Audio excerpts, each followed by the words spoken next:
Yeah, ladies and gentlemen, boys and girls, welcome into round 4 of the 2023 RaceFactory Gaming National Championship live here on Start Your Systems. My name is Kellen Brower. He's Andrew Wood. We're here to bring you guys the action tonight from High Point, 4th round of this championship. So we're into the middle phases of this season, and we've got a great racetrack on docket for you guys here tonight. High Point, Wood, what do we think of High Point? Are we excited? Yeah, good race always. Lots of ruts, uphills, downhills, off cambers, high-speed sections. It's always a good race, and I'm really excited to see what happens here tonight. We'll definitely get into it, but of course, before we do so, we have to take a look at our qualifying times here tonight, so we'll pull those back up on our screen and see that Payson Johnson has provisionally gone fastest unless someone put in a late time. Johnson at a 59.7, just ahead of Eagland at a 59.8, so those District Designs boys looking solid this week, about a second faster than Alexis Leclerc. It seems like maybe the District guys found a setup together that's working for him.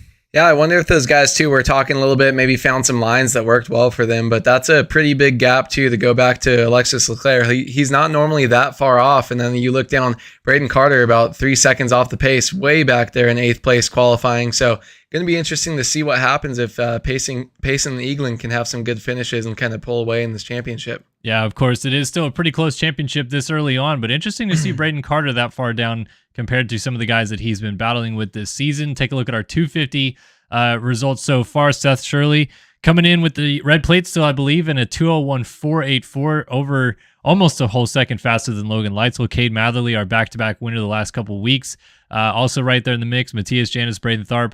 Everybody looking pretty solid early on. Times are relatively close. And yeah, it seems like even in this 250 class, we're starting to see the championship favorites break away a little bit. Yeah, it's interesting to see the qualifying times be so far apart for the first and second place guys almost every week, but that doesn't really translate every time to being a moto win for these guys. So they might be able to lay down the heater, but it's if you can take that in the motos, get a good start, and run that for 35 minutes twice. So going to be interesting to see if Shirley can have a bounce back week here, or if Matherly can once again find himself up top. All right, so that is our qualifying times. Let's take a look at our standings real quick. Like I said, Alexis Leclerc still up by 2 points over Payson Johnson. Braden Carter just 8 back, but Eagland, another good qualifying time here tonight, and he's been fast in these first 3 rounds, but he's just been a little unlucky with some bad moto results, so maybe he can also fight back into this championship picture. And our 2021 champ Tyler Lang, 29 points back, as we see some of that separation establishing in the 450 class. 250 class, the 2-point gap as well. Shirley and Matherly very close together. Seth Carr 16 back, Tharp and Leitzel into those 20s range. And I was talking to Braden Tharp actually last night about it, and he says he's really just got to put 2 motos together. He keeps having one good moto, one bad moto, so he feels if he can do that consistently, he should be a championship threat. But yeah, Shirley and Matherly are already putting a little bit of kind of gap between them compared to everybody else, and Matherly on a roll here. Do we think that the ball keeps on rolling, or do we have maybe a new winner this week now that we're East Coast? I really do think so. I think he's got a lot of confidence coming in, having such great finishes the last couple weekends. But my eyes kind of going to be on Seth Carr, Braden Tharp, and Logan Leitzel, and see if any of these guys can start to put together a little bit more consistent finishes. You don't necessarily have to go out there and get 1-1 every weekend, but if they can kind of tighten up that championship points battle and not leave it just a 2-man race at the front, that's going to be kind of what I'm keeping an eye on. But I wouldn't be surprised if Matherly comes out, wins the overall, and this championship is tied, or he pulls ahead with the red plate. Yeah, it'll be fun to watch for sure tonight in both classes. That's your 450 and 250 preview rolling into tonight's action at High Point. So, jumping back in the server real quick here. Let me just make sure that's loading totally fine. And actually, I apologize, I'm not in the server yet, so T-Lang is probably sitting there going like, where the heck is he? But we're going to roll into the server, and I believe we'll have Concies again this week. I didn't actually scroll all the way down to check those times, but always good to start the nights with Concies, Wood. Like we talk about all the time, it's just another last chance qualifier, and when there's 4 spots on the line, and if you don't make it, you don't make a chance at getting into the motos and trying to score points, people tend to send it, and we love when people send it. Yeah, I agree. I mean, when you're going, it's your last chance to get in, man. You got to send it as hard as you can. And this track is so tricky. There's so many ruts, so many fast downhill sections with gnarly braking bumps into said ruts. This has always been kind of actually one of my favorite tracks. It's a little bit more difficult for me. I'm not a big fan of off cambers and stuff like that, but I've always had a good time racing this track, and I've been around that last place qualifying spot a couple times, and also in a bunch of LCQs. So Hopefully these guys can provide us some good entertainment, and I really hope that the attendance kind of stays up with these, because it can get a little bit thinned out if these guys start to spread out too much. They are 4 minutes plus, or 4 laps, sorry, races, so it does get kind of boring if there's not too many people in there. So hopefully we can keep some good attendance throughout the year, and get some good battles, because this is sometimes still the best race of the night, even with these crazy battles that we have for the championship. Absolutely. What's your take on this iteration of the layout of the track? I feel like back when we raced, obviously you'd come down those downhill rollers after the Carmichael double, and then turn left up to that triple step up, then come back down through the valley. You'd have that big kind of turning double thing instead of the little roller thing that they have. The quad was always there, but I felt like we'd go through the valley a little bit more often than this one. I feel like now it just kind of funnels into the valley slowly, and then you only have like a couple up and downs. Do you like this layout, or are you more fond of the older one? I think the beginning half, the first half you'll see on the left side of your screen isn't really my favorite. I do like the back half though, where instead of going off the scrub double, down into the goalie, when you kind of would hit the rollers up on the far right side of the screen. I do like when they kind of jump and turn right, go down around that tree in the back section, and then go over, and then you hit that big downhill into the off camber kind of before the finish line. But so the front half I wish was a little bit kind of more like it used to be. In the back half, I do like how it kind of has changed around. And not a big fan of the wall corner on the start straight, but we'll talk about that later, I'm sure. Absolutely. Okay, so like I said, 250 consolation race will be coming up first, and it looks like there's still a pretty healthy contingent of riders out here tonight. Dre Smith, Alex Cunningham, Cole Gress, Taylor Bell, Will Clark, Joseph Pilsner, Nick Niles, Emmett Sun, Justin Adams, Evan Cormack, Brent Heintzelman, Joey Bradstreet, Jace Williams, Noah Baker, Will Canal. So many names down the list. And I think we're going to have like 25 people start this moto. So this is going to be fun to watch. A lot of guys on the track, and only those 4 spots transfer through. Definitely ready for a very fun night of racing here at High Point. And it's all going to kick off right here, right now, with this 250 consolation race. Who's going to get the all-important hole shot? 30 car to sideways, revs are up, and gates down. We're off. Really like this start here at High Point, coming to this left-hand corner. It's got the bank there. A lot of guys going down, though. Looks like Brandon Nygren going to come through and get the hole shot there. Yeah, Nygren was able to just skirt through, and then we had someone take the lead into the second corner. He went down, so Nygren maintains that early lead. We had 3 or 4 guys up the inside that just tucked the front wheel coming into that first corner. We got someone down in the mid-pack back there that's going to cause a little bit of havoc, but it looks like the Boots House teammates of Will Clark and Brandon Nygren are currently leading us down at the bottom of the hill. More crashing in the background as Jacob Kelly moves to 3rd, Jace Williams in 4th, and already starting to see a little bit of separation from our front group as the field thins out from all those early crashes. Yeah, we've seen a lot of guys come in, and I think almost every crash I've seen is someone pushing their front end over one of these ruts. I don't know if they're just coming in a little bit too happy. They're going a little bit too hard too early when the ruts haven't really broken in and developed. They're all just kind of pushing too hard. They need to slow it down a little bit. There's going to be a lot of big, long, deep ruts on this track all around. So you really got to watch yourself, especially in the early laps, without pushing too hard. Jace Williams almost loses the front right there, able to hold on to it, but now he's got Estrella right on his rear end here trying to make the pass into a transfer spot. Yeah, this is your 4th and 5th positions on the racetrack in the early runnings of this, so this is setting up for a fine battle for this transfer position. Estrella also has Cole Gress right behind him. Estrella's wasting no time around the outside. That turns to the inside, jumping back down into the canyon right here. Up the other side, critical to land in these ruts and make this corner clean. Oh, and down on the inside goes Jace Williams. Clipped his head on one of those hay bales up the inside, and look at all the positions he's going to lose. He's going to fall outside of the top 10 after being in a transfer spot. Yeah, just like that, kind of tried to jump in and lay it over into one of those ruts, had the front end washed down, and then ended up hitting his head on the hay bale. Ooh, he's going to get into another rider there. He actually does a front flip, rides out.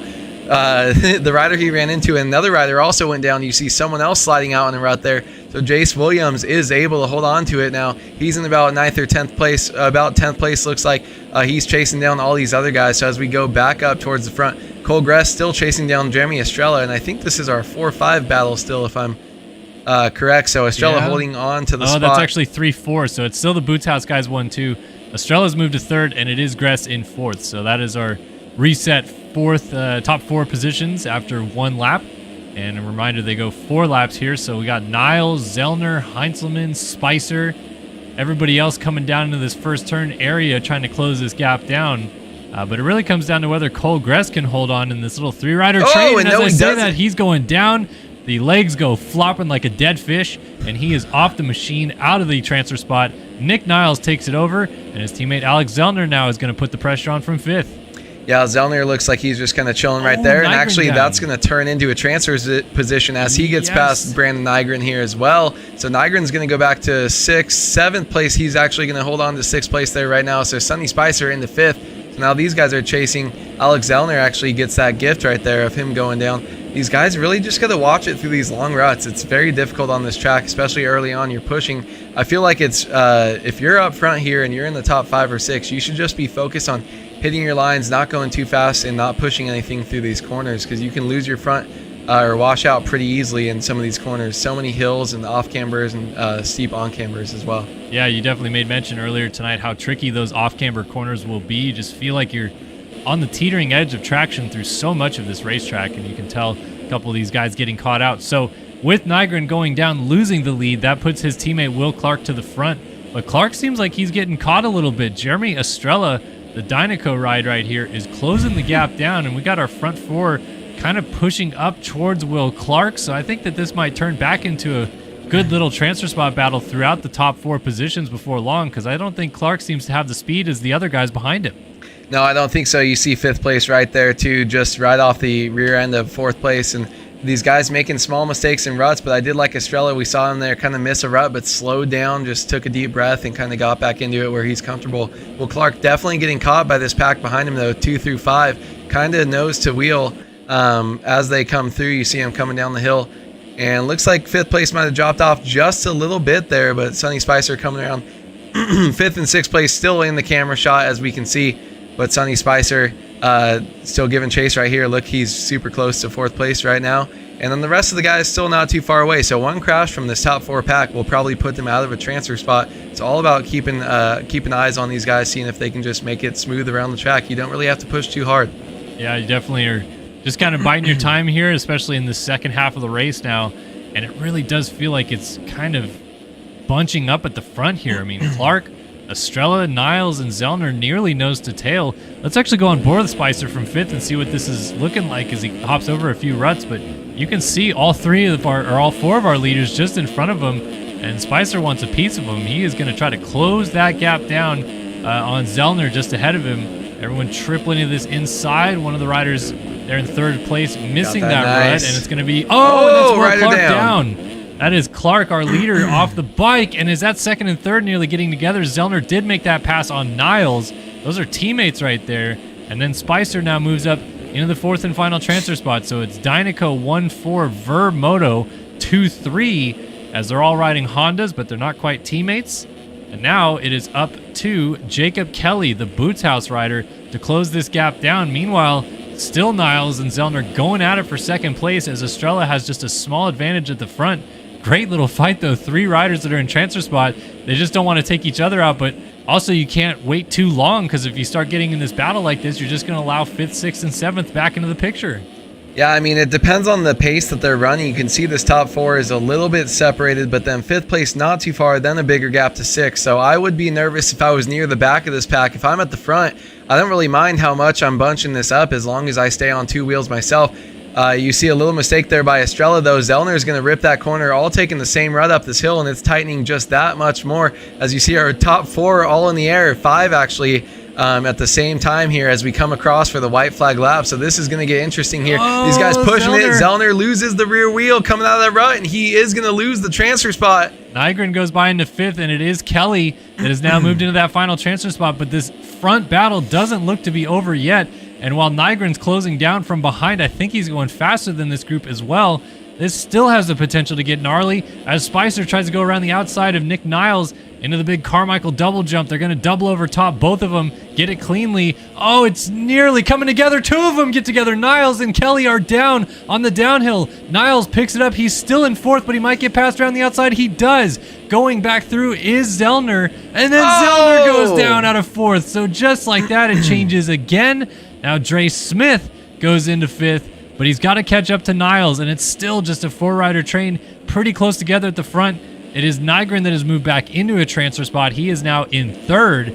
Spicer closing up on Estrella for the race lead. None of these battles appear to be safe yet, and it doesn't appear to be safe if you're leading this one either, because you could crash it away, and everybody's still pretty close together with everyone kind of popping some Oppo whips. Sick Oppo. So can Dre Smith close this gap down? The Proline Designs OTR ride on the 131 coming down the hill in transition, trying to close this gap down from 5th. It's his last chance to make it through. Only half a lap left. Let's see if he gets it done.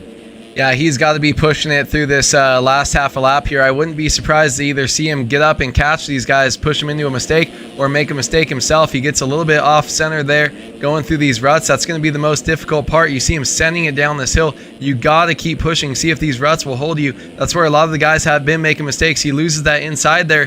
Hits the second rut there, but look at him. He's just jumping back and forth, but slowing himself down a little bit, losing his gap back to 4th place. I don't know if he's going to have enough time. We've only got about, after this, 2 more corners to go. That battle up front, 1 through 4, is tightening it, but I don't know if Jerry Smith is going to be able to catch Nick Niles as he's chasing down Niagara, and Estrella lost the lead to Spicer, but they're going to lead this thing home. Yep, Spicer to the top of the hill is going to get the triple clean. 4 riders nearly nose to tail at the flag. It will be Spicer from Estrella and Nygren. Oh, and Smith threw it in, but didn't quite get there. He's going to just miss out as Niles crosses the line in 4th. He's going through to the motos, and Dre Smith is headed back to the semi. His day is done. Will Clark, Alex Zellner will join him.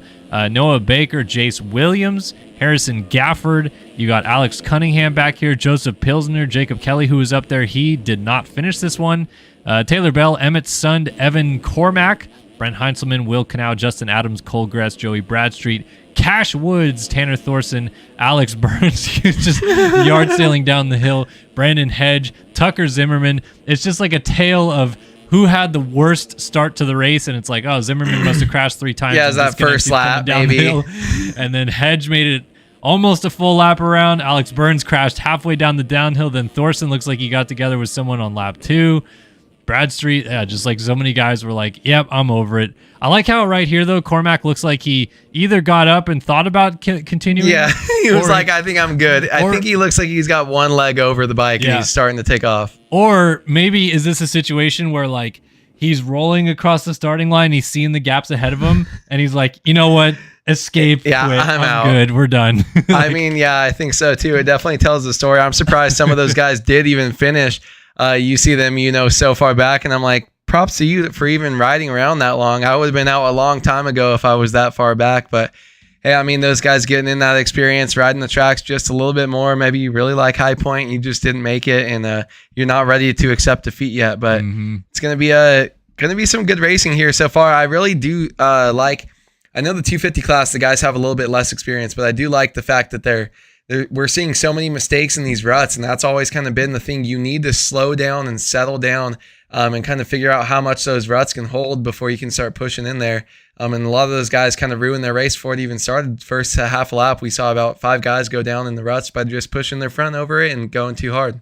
Absolutely, and I think that we'll see how much this track changes and develops during the motos as well. The road system obviously will wear the track in a little bit more when we go past that 10-minute mark, which most of these guys are used to the way that the track is developed based on qualifying earlier. But we are now, let's see what we're loading into. 450 consolation race coming up. And again, 4 laps, top 4 riders transfer through.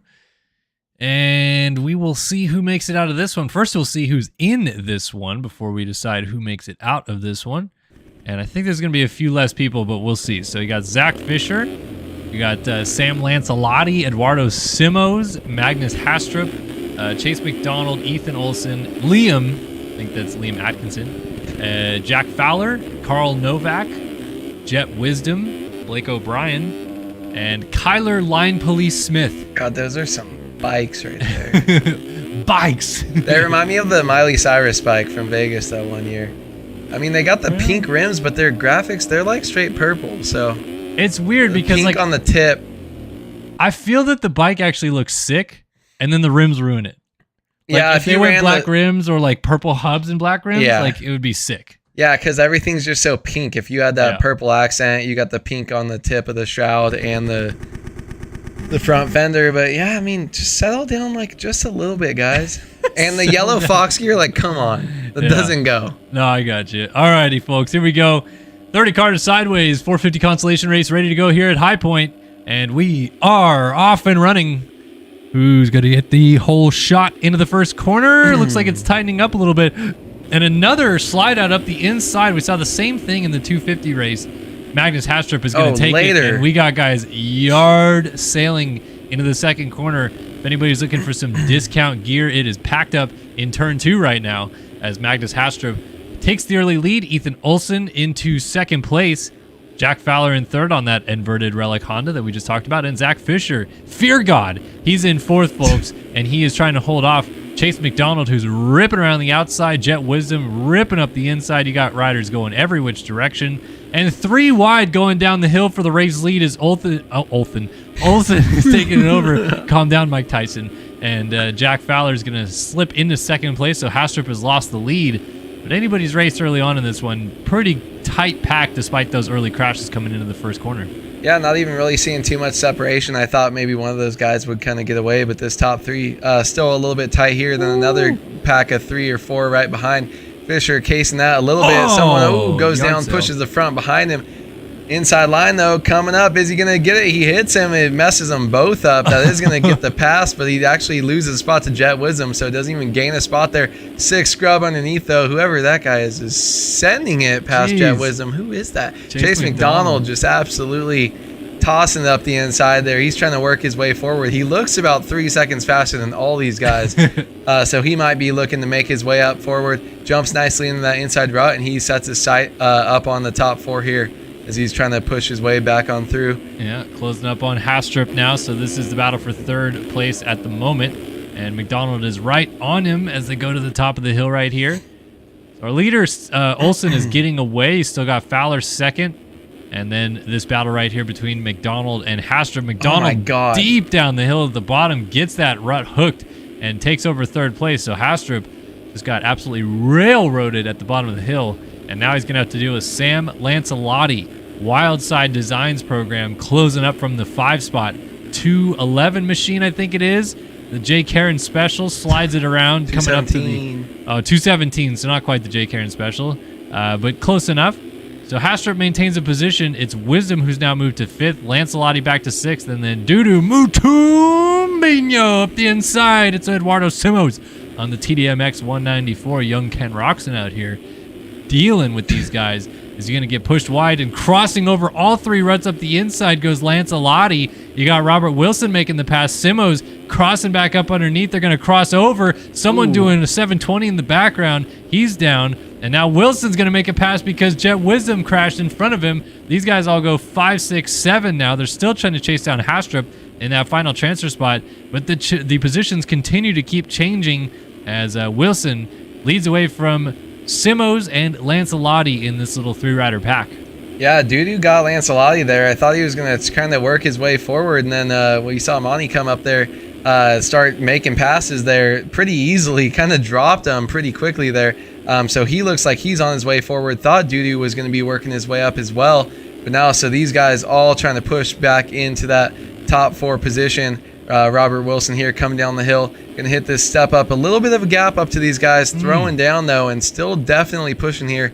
So what we got, Ethan Olsen chasing Chase McDonald, Jack Fowler, and then Magnus Hastrup. Again, Robert Wilson still trying to push. He's getting a little bit of a gap here around the outside. He was able to make up some time. Let's see what happens here. Monty goes to that inside. Is he going to get the drive here to the outside? Let's see what happens through all these braking bumps. See how rough it is. Just like that, he's going to make the pass in that rut around the outside up into the 4th place transfer spot. Beautiful pass and launching at the top of the hill. Double dead sailor right there. As he makes the pass on Hastrup. Now he sets his sights onto Jack Fowler with Olsen still leading, McDonald in 2nd.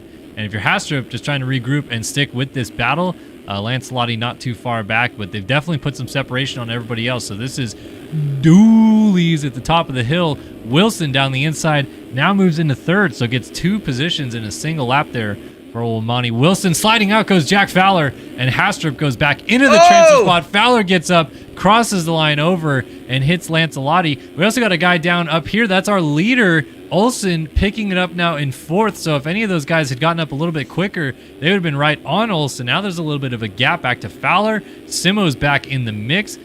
Wisdom. Oh, and Lancelotti looped out on that single jump and immediately disconnects. So he is frustrated for sure. Don't know if I would classify that as an illegal track reentry, crossing the track over like that. I know we've seen some penalties like that before, but obviously Lancelotti not thrilled as going down. Wisdom in the background was on Liam Atkinson. But all these guys now out of a transfer spot. This is more just pushing up to 5th to see if they can catch Olsen up the road. Fowler, Simo's giving chase right here, but not quite close enough to make anything happen. Yeah, he does have a big gap there, so it's kind of interesting. It's where I feel like at these points in the race, you're on the second to last lap. You just got to kind of slow down, ride your own race, and kind of figure it out. Figure out where you're going to be at. Hastrup, you see a big gap now from 3rd to 4th after a couple of those crashes. And then Ethan Olsen has 3 seconds behind him to that pack of 3. So he really just needs to focus on riding his own race, staying up, really not pushing any of these ruts. You see him standing up a little bit more here, not really throwing it in. Just kind of focusing on staying up, right? You don't want to push. If that gap gets down to a second or half second, then you're going to start pushing it. But you're kind of just tiptoeing around this track, trying to stay up here without making any big mistakes, without costing it on your own. That's the worst kind of way to lose a transfer position, is just you losing it all completely on your own. You see him making a couple of small mistakes, though, and actually now losing some of that gap that he had back to the 5th place. So he might have to pick it up here soon. And sometimes when you try to go a little bit faster, you actually get a little bit smoother on the bike. So we'll see what happens here. Yeah, it definitely looks like Simo's made that pass on Fowler and has set sail a little bit from the 5 spot. And Olsen, like you mentioned, making a couple too many mistakes really that's really cost him at this point in time, jumping down the hill nicely right there.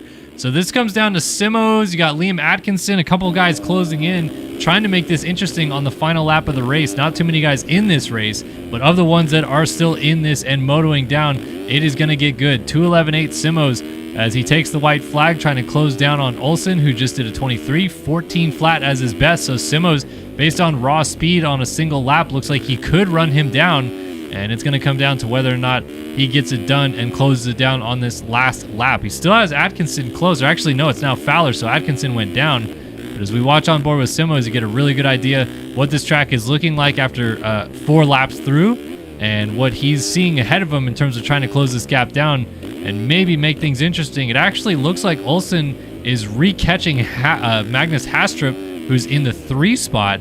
So this is maybe going to tighten up into an interesting little battle as Olsen went down and Simo's takes advantage to move into the final transfer spot. So Hastrup maintains the position. Up here, Wilson and McDonald have just lapped. I don't know who that is, but he's way back there. Still racing, though. He didn't give up. Blake O'Brien, I guess, on the 81, still a lap down, just going for it. And then Hastrup with now Simo's in the final transfer spot, and Fowler just went down in 5th. So that is going to open the gap up. Ethan Olsen a little bit further back here. He is out of this one. So he threw it away, then crashed again, and that is going to be his day done. So now our top 4 has separated. Nothing left to do other than bring this home to the flag for all 4 riders. Yeah, I mean, it's nice. Dudu found himself in a position where he was having to push. He ran his best lap of the race on lap 3. Started to kind of feel that flow, was catching those guys. Actually, they were both catching our 3rd place rider, and then he just kind of went down there. So Dudu gifted that spot. Now you see him right up here, almost getting into 3rd place, but he has such a huge gap behind him. He doesn't really have to do that. It's only one gate pick better that you would gain from making this pass here. I feel like you kind of just ride it in smooth, take the pass if it's there. A little mistake there, and now Dudu is definitely going to slow down and just kind of ride this one in, take your transfer position, and make way as Hastrup. For 1 and 2 riders are finished through Robert Wilson, Chase McDonald, and then we got Hastrup here over the triple step up here, and he's going to come across safely in 3rd with Dudu right behind him, and a huge gap now as that battle kind of fizzled out here near the end of this moto. Yep, top 4 are in and through. Jack Fowler crossing the line will be, well, maybe not 5th because Carl Novak is going to pass him as Fowler goes up and over the bars. Jet Wisdom will not make it through either. He's front flipping down the hill. Liam Atkinson called it. Zach Fisher, he's kind of riding by himself back here. Ethan Olsen, Kyler Smith, Blake O'Brien, Sam Lancelotti, to name the riders that didn't make it through. So we'll stick with Zach Fisher as he brings us home. And gonna check my DMs because for some reason Chris Post at 6 p.m. has hit me up and says, probably too late, but just thought about it. My bad. A little bit late. Just a tiny bit, Posty. I know I talked to you in the media tent at Thunder Valley about making sure to send the skins, but 30 minutes after the stream starts might be a touch late. Just a tiny bit late. So apologies I won't get you this week. I'm tired. We'll get it next week. I was tired. Is that what he'd say? Yeah, I missed it. I'm sorry. I was tired. tired. I was a little bit sleepy. Zach Fisher coming around with a 251 as his heater. 255 last lap. Still out here getting all the stream time he can get. He's smart, you know. If you put some real sponsors on that front fender, you would get some real screen time. Maybe make some money out here. But Red Fear Bull. God going down. Red Bull rider, you know. I think he stole those stickers from Carson Brown's new ride. Let's see Kellen do a lap. I don't know about that. I would try to ride a lap, but your settings are all weird. I do have weird settings. I mean, I streamed for like 2 hours last night. I ended up running a 212. Okay. So wasn't the best, but you might be able to qualify. well, I wouldn't have qualified into the moto straight up. I would have had to go through the Conti like these fellas. I think you could have got him. I'm thinking about racing EU tomorrow. I haven't decided yet. That's what I should do if the time does line up. I would just have to wake up before noon, but I could definitely feel like I could definitely race and have some fun when I get to it. For sure, Southwick probably showing up for EU. Race EU with me, boss. I'm not even home though. Haven't even touched my. What are you computer. talking about? You just said if I wake up before noon, Well, I'm not even home. What well, are you I'm talking not. about? I'm not at my house. I don't have my computer where I'm living right now, so I'm at the wrong house. But Southwick for sure. Or just skip the stream and try to lay the hammer. These guys hit like a little 38, 37 overall. Oh man, Southwick for sure. I am blowing you out on stream, Posty. I mean, come on, 30 minutes after the fact, brother. What are we doing? Unbelievable. I love how he keeps DMing me. I get a lot of people that just DM me on Discord like during the stream. Like trying to talk to you. They're like giving me feedback on what I'm saying on the stream, and I'm like, okay, I'll Dude, you didn't even watch my rider. Come on. Kellen, you should drop some public lobbies on bikes and sim. I actually do want to I think do some ride days. Well, yeah, definitely do ride days. I think I'm fully done with track walk. I don't think I'm going to do it anymore, but I do have a new idea maybe for how to showcase tracks. And I think what I might end up doing each week is showcasing tracks this way and then putting them into a server in bikes and sim. And that's just like the track of the week. So it used to be track walk, but now it's just going to be track of the week. And then we have servers dedicated so that you guys can go ride. And I won't be on every night, but I'll be on some nights to play with them. And maybe people will be into that. I don't know. I don't know what you would feel like doing, but yeah, maybe. I could take out so many people. Barbosa says if we race EU that he's going to stream it. Hashtag plot twist. Okay. I would be down for that. Oh, man. Barbosa, I mean... I saw his Instagram story. I think he reposted it last week of him watching the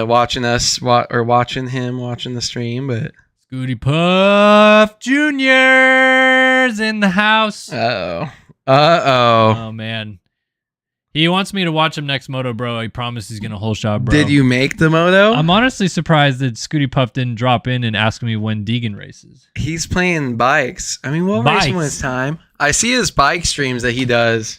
Do you watch Tom Segura? No. Oh, God. He has a bit where he talks about yelling the word bikes all the time. And now every time I hear people say he's playing bikes, I'm just like, bikes. Bikes. It's always in my sub thing. It's like, it's a weird, maybe it's like late Wednesdays or Thursdays. I don't know when he does them. He's like, ooh. It's always just the most ridiculous Scooty Puff titles. And I love it. And I'm just like, it's like streamed 4 hours of like this ridiculous title. And I'm like, dude, I need to get on, except for I hate that game. So well, do some sim stuff, maybe. Yeah. Riley, if I end up racing EU tomorrow, and my plan is to stream it on Twitch. So, but I honestly have no idea. At this point in time, I am not planning on doing it, but that might change. I don't know. We'll have to see. What I day could does probably MXRS stream now ATV too. Tracks come out? I think tomorrow. I think High Point is tomorrow. Actually, you know what? I'll just look for you right now. Where does Scooty live? We should go do a hot tub stream with him and his cats. Just fly out there, a quick little vacation. They still allow that on Twitch? Sure, it gets loose. Why is it not showing this? If you got me and Scooty on a green screen together in his room, who knows what would happen? The loose program. It would be a good time. That's all I'm telling you. Oh, man. What's going on? Okay, there we go. I was just looking in the MXRZ TV Discord, and I can't find the announcement tab anymore, so I apologize. I think High Point is coming out tomorrow. I don't know. It's a loose program. All right, let's 6:15 here Thursday, 6:15 Instagram High Point. All right, there you go. Comes Thursday out tomorrow. Oh, that's just tomorrow, the date. Scooty says he's in AZ. It's a 45-minute flight. We'll get on tonight. Oh gosh. We'll drive up. We'll do a pull-up show on a Monday and a Tuesday night with Scooty. Tuesdays with Scoot. Pardalos, Aller, Schaefer, Harris, Janice, Cobble, Jackson, Shirley, Powers, Brune, Nygren, Holt, Briscoe, Tharp, Gatlin, Steins, Estrella, Padani, Carr, Paolini, Nichols, Allen, Niles, Stevenson, McPherson, Spicer, Rogers, Horn, Matherly, Quino, Chwalik, Whelan, Adams, Vanderkoy, Shausi, I think. What? I don't know how to say that. Blowers, Logan Leitzel, Heilman, Balzer. How do you say this name? Right there. Chowsey? Chowsey. Ryan Chowsey. Avalanche Motorsports. Reed's program. Reed, dude. Or is that Mountain Motorsports? That's Mountain Motorsports. Avalanche. Same vibe. Unbelievable.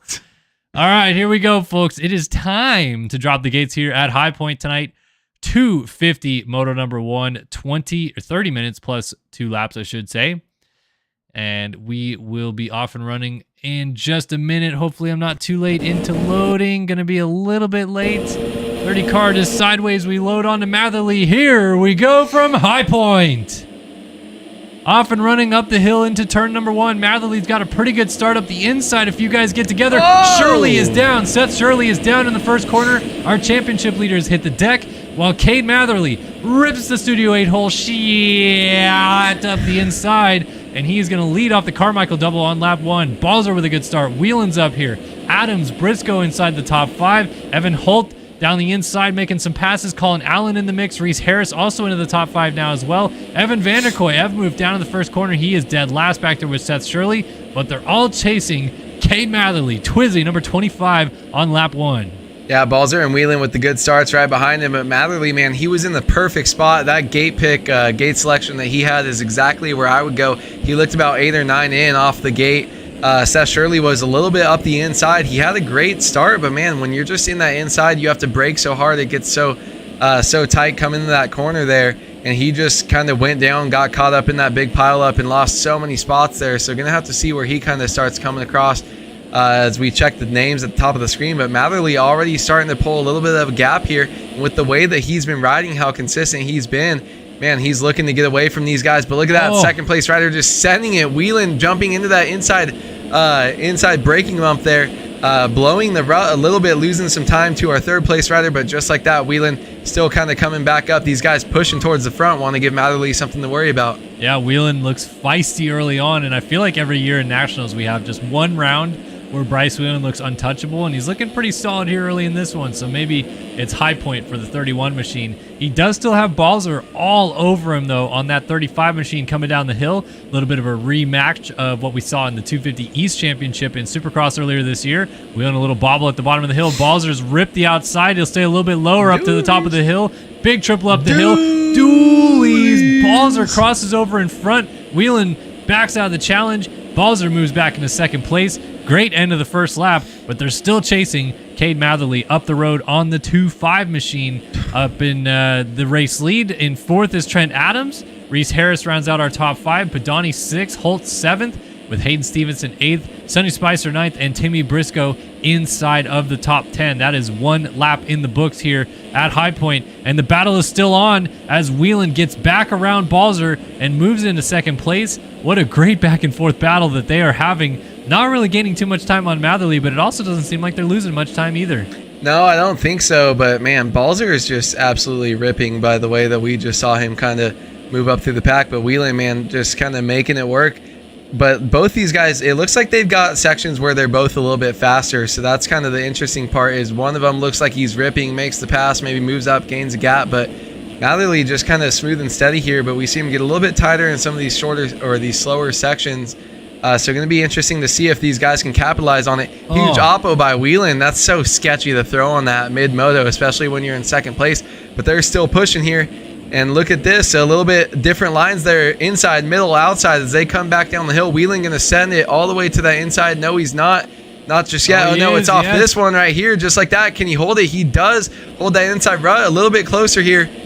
But no, loses it kind of as they exit the corner, and about the same gap here. And look at that, Balzer tossing it, trying to make a move back up here and give Whelan something to worry about too. Yeah, this is a great fight early in this moto, and I feel like that line where Whelan jumps up the inside gives just enough to maybe scare Matherly to see that he's there, but then Matherly's outside line holds strong. So we'll see if that develops a little bit later on into something where Whelan can use it to make a pass. Right now, it doesn't quite get it done. And back to kind of exactly what we saw at the end of the first lap, where small gap for Matherly, balls are all over Whelan. This time, Whelan gets that inside rut hooked very well and continues on in the second spot. Doesn't get passed by Balzer at the top of the hill.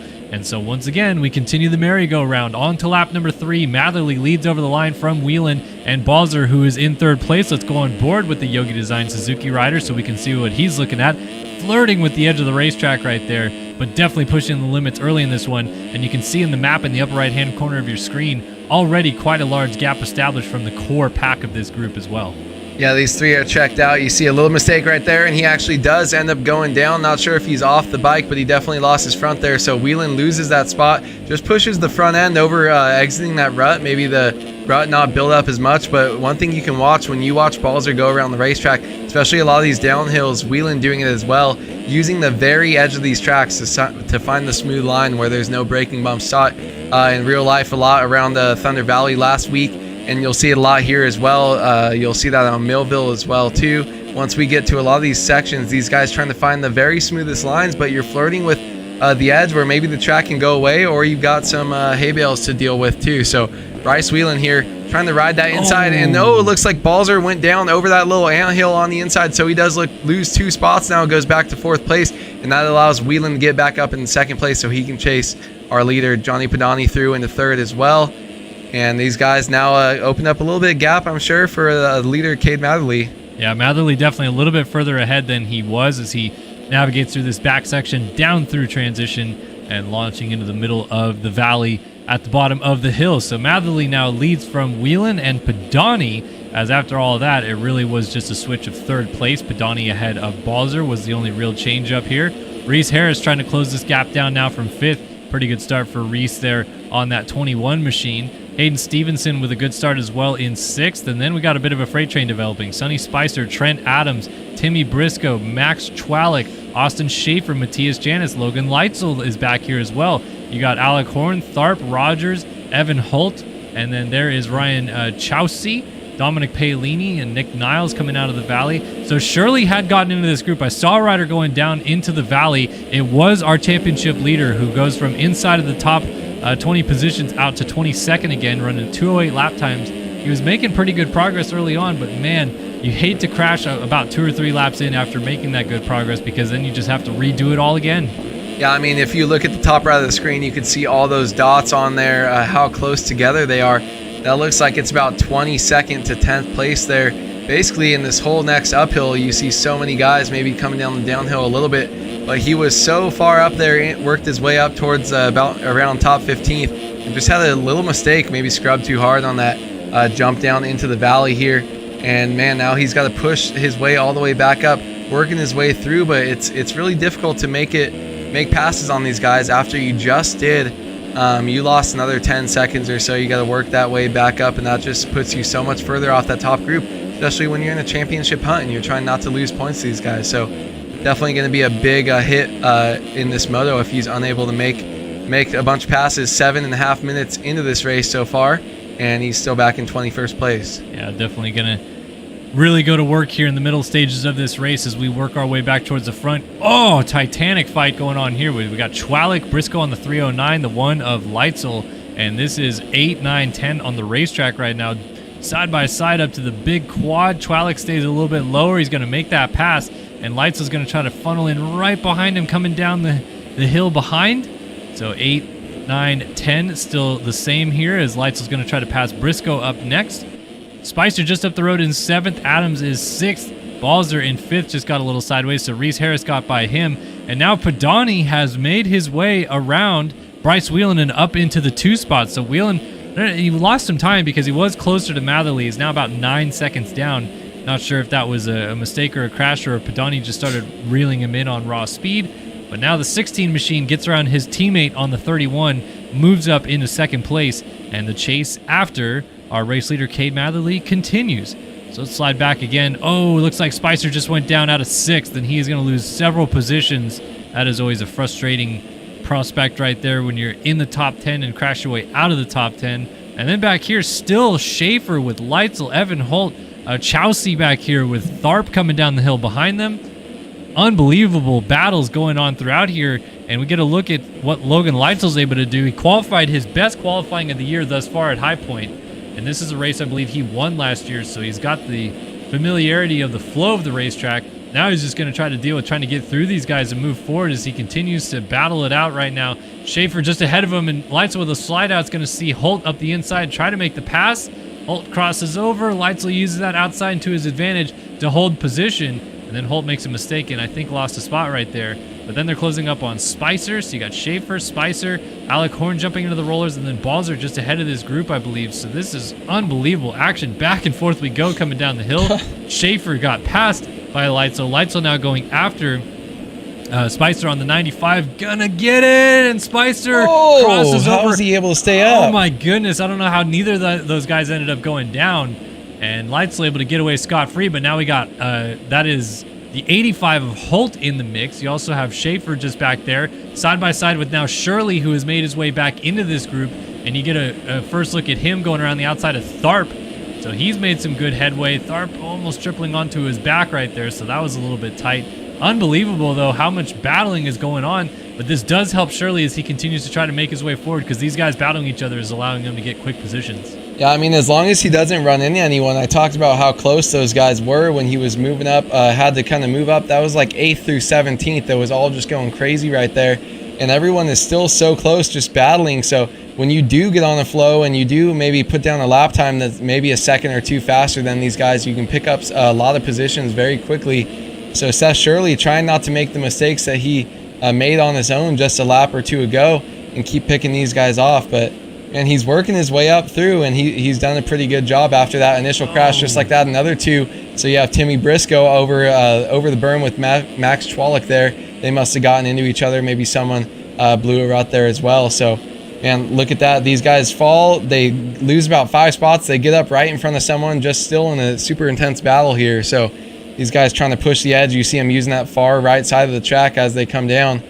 And Chwalik trying to kind of work his way back up. He's one of the guys who seemed like he had a little bit more speed, so he's definitely looking to move his way back up towards the front here. Yeah, he was one of our fastest qualifiers, so he certainly has the speed. Is that Shirley down again? No, it is Holt, who's down before the finish line jump. Briscoe also down in the rut, so we've had a couple guys go down just coming to the flag there onto lap number 6. So Rogers, oh, now Shirley is down again past the mechanics area, so another crash for our championship leader. He had just moved up into, I think, 13th or 14th. He's going to slip back to 17th, so it continues to unwind for him a little bit as Tharp up here, still right on Schaefer, and then Schaefer still right on Chwalik, who's just snuck back into the top 10 through all of this chaos. Unbelievable how much passing we're seeing go on through this group. Chwalik crossroads coming down the hill, jumps to the outside. Tharp trying to use the outside-inside option here on Schaefer. To the inside he goes here, trying to take advantage of that. Oh, Schaefer on the outside might even get Chwalik back as he goes to this far inside line right here, and these guys kind of roll through that rut. Rogers lands on his hip and just pops right back up. Got a hip made of steel right there. Oh, and Chwalik has hit the deck. So Quinoa goes by. There goes Holt, I believe, or maybe Spicer. And then he gets up and comes across and hits Shirley, who's now going to lose 2 spots in his own right. Maybe a third. Yes, he will lose a third as Evan Vanderkoy finds his way through. So Evmoof is into the points as Shirley battles it out side by side, not throwing dualies with Emmanuel Cepeda as they jump over that big quad jump. Vanderkoy making some good moves. Briscoe just up the road from these guys. And then, like I said, you got Holt, Quinoa, Tharp, Chowsey. You got Schaefer right behind Tanner Rogers. And this battle just continues to rage on. Matherly's still leading, but it is close at the front. So actually, I want to go back up to the front because we have a battle brewing. Johnny Padani has caught race leader Cade Matherly coming up at the halfway point of this moto. The 16 machine on the Phil Ski and Snowboard Kawasaki, 209.5 to a 214.8 time last time by for Matherly, so he went down. But 206.6 versus 206.7, very close, best laps of the race. Padani looks like he may have the momentum rolling and try to go after the race lead here.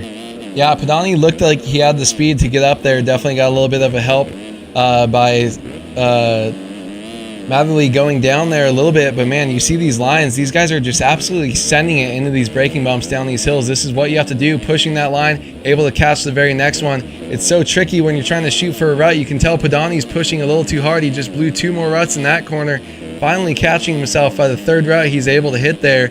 So that's, I mean, they're still definitely pushing as hard as they can here. But Padani closing it up still just absolutely has a lot more speed here right now. These guys throwing that oppo because it's a little bit easier to kind of bring it back, not get a double whip. You kind of double whip on purpose, just like that. Look how close he is. A little mistake over the big jump right there, and now he's right on the rear wheel of Matherly as they come back down into this back section. Let's see what happens. Is he going to send this inside roller to the inside? No, not completely, but and he skips out the second he lands, just bottom the suspension there. 3rd place must have went down as well. Yeah, Whelan was close, and now he's way back. So Padani right there is going to give a free, looks like probably 8-second lead back to our leader, Matherly. And just like that, man, that battle that he fought so hard for kind of disappears away from us here. So we'll see if he can regroup and kind of get it back underneath him and start remounting a charge here back to the lead. Yeah, you hate to see that. That little bump that he landed on right there is just the start of one of those ruts in the corners. But it's hard to see. You kind of look like you're just jumping into a very flat area of the racetrack and happen to land on a weird bump. So down he goes. Matherly retains the race lead. He's still led every single lap of the way thus far as he crosses the line right at the halfway mark. 15 minutes down, 15 minutes to go. And in 15 minutes, you could save 15% or more on your car insurance, but you know how to get there. We're not going to tell you how to do it because we don't endorse them. They don't endorse us. So we'll get you there when it's time. Trent Adams is in 4th now, so he has gotten around Rasmus Balzer, and Leitzel has clawed his way all the way up to 6th, and he is on his teammate Balzer for the top 5 positions. No question, best we've seen of Leitzel this year on the 1 machine, and he is looking a little bit more feisty going into these East Coast rounds. Finally, we're seeing the Logan Leitzel of championship prowess last year show his face here at High Point. Yeah, I mean, he was charging early on when we kind of went and highlighted that battle that basically was 8th place through 20th. Logan Leitzel was one of the guys that was able to charge through, kind of took command and was the one to break through now. Now he's chasing down Rasmus Balzer, who nose picks one of the downhill doubles, probably mistimed a seat bounce there. You're trying to seat bounce so hard on these 250s to get over. It looked like he just straight nose picked into one. That's when you just seat bounce a little bit too late, end up throwing your weight forward over the top, and he is down. So just like that, Logan Leitzel went from battling his life away in the back of the pack with all those guys, now moved himself up into a top 5 position here, and he's working his way forward, trying to get as much as he can. But Rasmus Balzer doesn't look like he's done just yet. He's got the speed, and he wants to get back up there. Just too many mistakes so far today. Yeah, he's on his teammate Hayden Stevenson now, so he only lost those 2 positions, but he did benefit his other teammate, the 1 machine of Logan Leitzel, now into the top 5. So Adams just up the road. It's 4 Yogi riders in a row right here, and Whelan is down again. So Whelan out of 3rd spot is going to U-turn it around and rejoin in 5th. Leitzel up to 4th, and Trent Adams now into 3rd. And Matherly's lost the lead, so Padani took it over. Matherly went down somewhere on the racetrack, did not see where the 25 machine hit the deck, but unfortunately for him, that has cost him the race lead. The first time through that the race leader will not take the 25 and put Matherly at the top of the sheets. It is finally going to be Padani's turn to lead here at High Point, and now it is up to whether or not Matherly can regroup here and go back after the 16 machine ahead of him. Lap times were close like we mentioned, but it did seem like Padani had the momentum rolling. Now Matherly, with a little bit less pressure on him, might start laying it down. Yeah, 221. I mean, that looks like a more than one mistake as well here. Just some huge mistakes by Matherly. He's got to really get that back together, but Padani's been on the way forward this whole race. You see Matherly just missing that rut there. Not sure if he's trying different lines or if he's just kind of a little bit unsettled here, but already a 4-second gap back to the lead. So he's really just got to focus. We are 18 minutes into this thing. If I were him, I would just say kind of take a deep breath. He's taking really good lines here. One of the only guys hugging that inside down that roller section. We haven't really seen that. Everyone else been going outside. So you can tell he's comfortable on the track. Just maybe a little lapse in focus there. Able to kind of lose track of what he's doing and make those small mistakes. But you push one front end over these ruts and you have one little lapse in judgment and you're going down and losing some time. So just like that, lost another half second to the leader here. So Cade Matherly really needs to try to remount a charge here, maybe get settled for one lap and then start pushing again. Yeah, definitely gonna have to regroup here and figure something out to go back after our race leader, because he's definitely lost time since we've been on board with Matherly. So and he's sliding down. I saw him get kicked sideways, but ends up staying on two wheels. Meanwhile, Adams is dealing with pressure. Oh, what's that? A Cowie went down behind him. Not sure if that was Whelan still that close. Yeah, he was down on that downhill, so even more spot.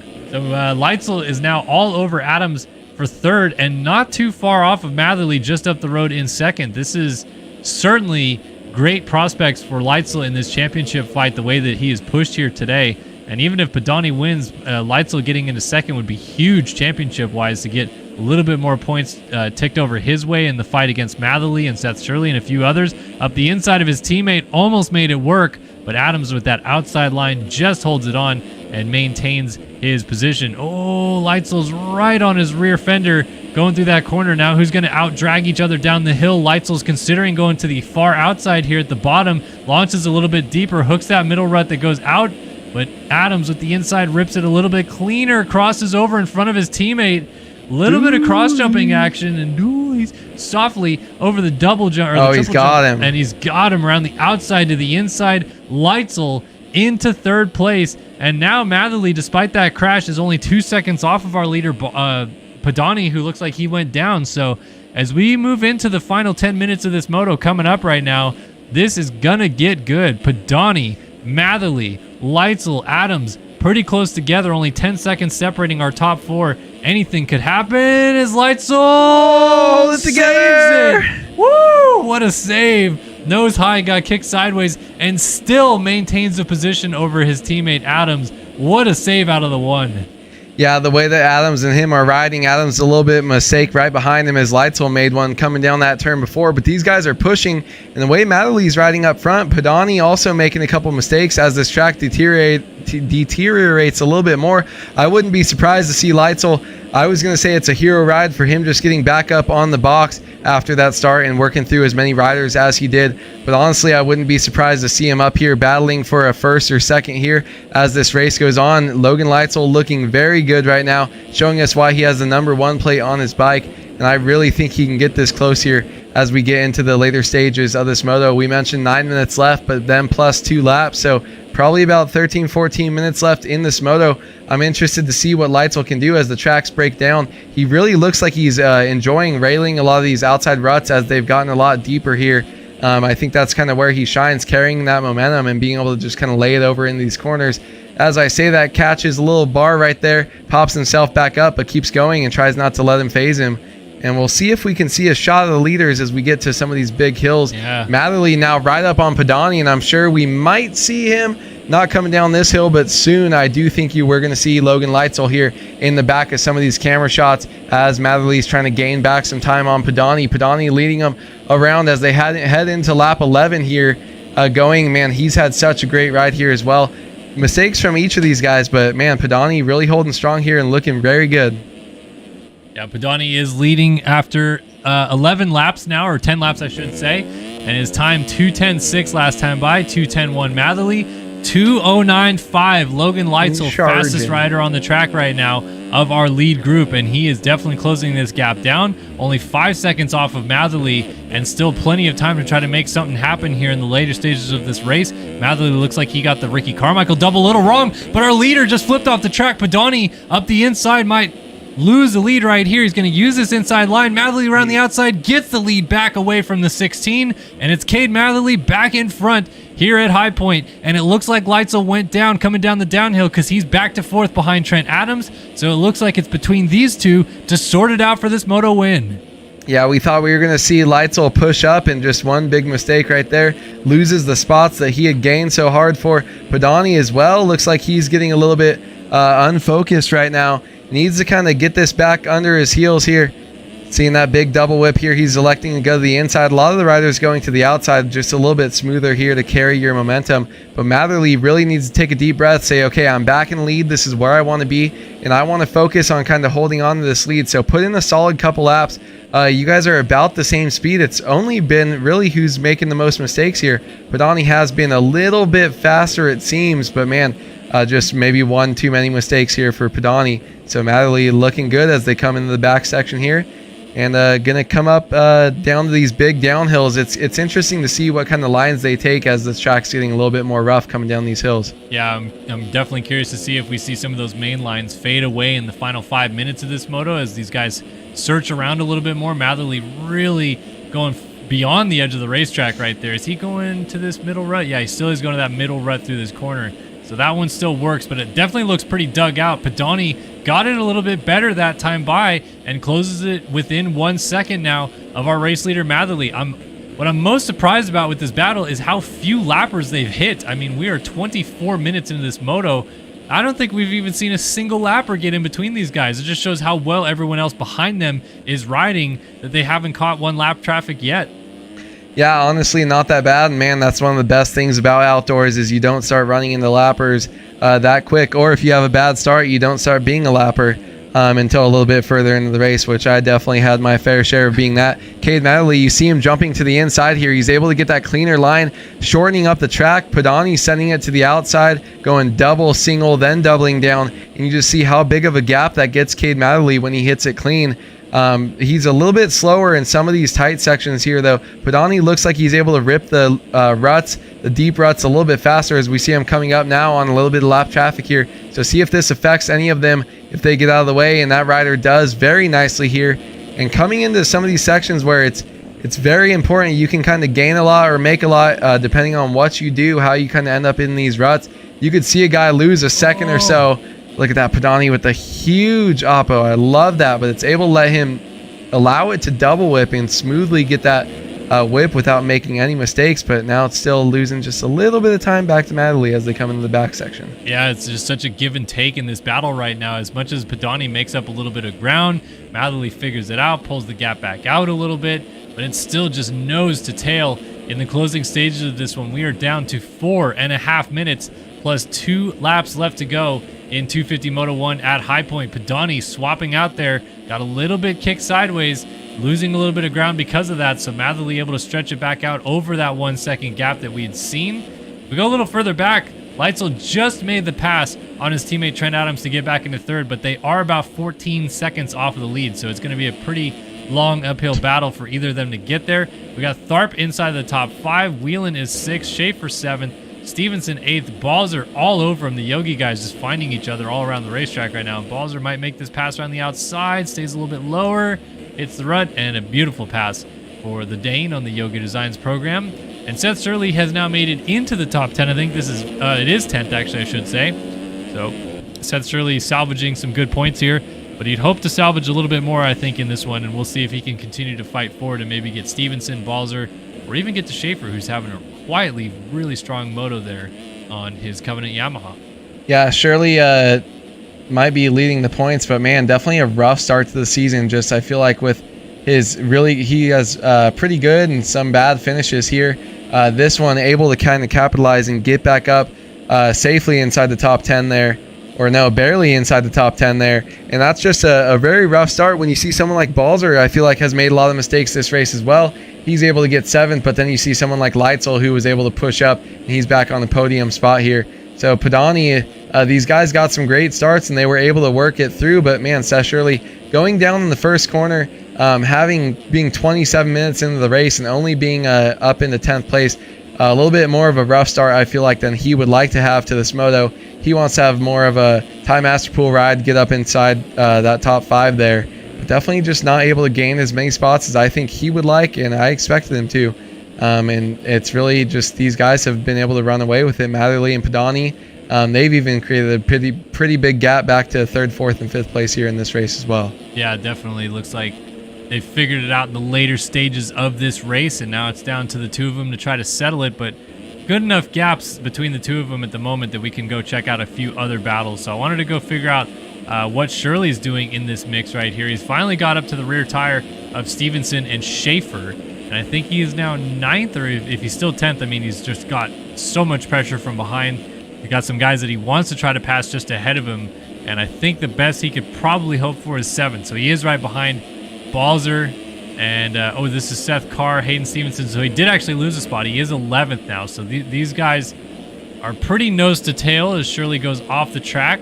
Tanner Rogers is thinking about peeking up the inside to maybe make a pass, and he used these inside rollers to his advantage to try to hook off that rut. Just doesn't quite work out. And then just up the road of this is Seth Carr, who we haven't really seen much of in this moto on the 13 machine, but of course he factors into this championship picture.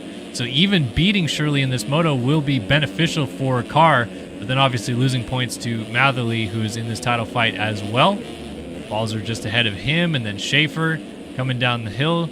Pretty close action all throughout this group, and great to see the back and forth battles as they last all moto long, and it just is so tough to maintain a good standing in this race when you're constantly dealing with guys right behind you, trying to make sure that they don't pass you, and you can't focus on going forward, but everyone's doing a pretty good job of managing their expectations at the time. And we'll peek back out front. Leitzel has been repassed by Trent Adams, and Matherly has now opened this thing out to 3 seconds, 2:09.4 versus a 2:10.9 last time by. Padani falling out of the flow a little bit. I wonder if this is setup related. His bike was really good in the middle part of the race, but as the track gets rougher, maybe just not feeling the same comfort. Yeah, I think he definitely looked like he almost peaked a little bit in the middle of the moto when the ruts got to a certain depth, and he was really railing them very smoothly. But maybe now the track's just gotten a little bit too beat down and not as comfortable, maybe the way some of the braking bumps and ruts have developed here, or also could just be losing some of his focus as well. Just kind of get steadily being pulled a little bit out by Cade Matherly. Both of them don't look too crazy comfortable, but a lot of bouncing around the track. Not as many smooth lines as you would kind of watch as we're on this onboard camera, kind of seeing him go around. A lot of pogo sticking and a couple mistakes, but they're getting into some lappers here too. Mostly on this downhill right now, done a pretty big gap, but I wouldn't be surprised to see this maybe come into play a little bit here as we get into the last couple laps of the moto. This is one of the hardest corners. Look at how deep this has gotten, but man, if you get on the right angle, you can just start clicking gears and rail that, get a good drive up this hill. This gap down to 2.1 seconds as Matherly is now safely through these two lappers. Padani is going to have to get through as well. He gets by one quickly there. Can he get through this other one with little to no drama on these flat sections? He might be able to, gain about 2 seconds here and get right back in the battle here with Matherly if he kind of holds on to this a little bit smoothly here. I believe that was his teammate, Colin Allen. So Allen held him up a little bit coming on the start straight, but finally let him go, and we have eclipsed the 30-minute mark. So we just have 2 laps left in this race, and Cade Matherly and Johnny Padani are going to bring this thing home between the two of them to try to figure out who wins 250 Moto number 1 at High Point. Matherly has settled into a good groove here, but I feel like he maybe settled a tiny bit too early because that gap opened up, and now he's kind of stuck in his ways a little bit, while Padani has certainly picked up the pace. He's got this thing down to just about 1.5 seconds as they go through the bottom of the hill, now almost under 1 second. Padani has certainly got this thing down very close, and it could be a matter of time before he's right on him, trying to make a pass for the race lead again. Yeah, he's got the flow there. You could see in that section, I actually really like the line choice that he had, able to rail some of those fast outsides, going to some of the insides that you really have to go to. Some of the sections, there's only 1, maybe 2 good lines, so you're kind of forced into it. But then there's a couple where you're able to get creative here. You see them using that low line here. See if they pick the smoothest line. I really like this one he's going to out here. Not used as much too early in the race, but able to carry so much speed around there. Yo-yoing just a little bit, lost a little bit of time from where he was, but Padani, I do think he's very good in some of these sections here. He's starting to get the flow back. Got about 2 laps to go here. Look at him charging towards this outside. Come on, get back in that rut here. And 1.6 seconds. These guys are laying it all on the line here as we get late in this moto here, man, getting through some lappers. And look at the track map. They have so many lappers now, about 5 or 6 in the next 5 or 6 seconds on the track. So it's going to be a fight here. Very critical line choice here as they kind of end up. I think we're going to be It's white flag Yeah, coming white out flag right now. So, man, this is going to be a huge lap for these guys and very important for their line choice and what they do to get around them. Yeah, so we're going to have at least 4 lapped riders that will be right in front of these guys.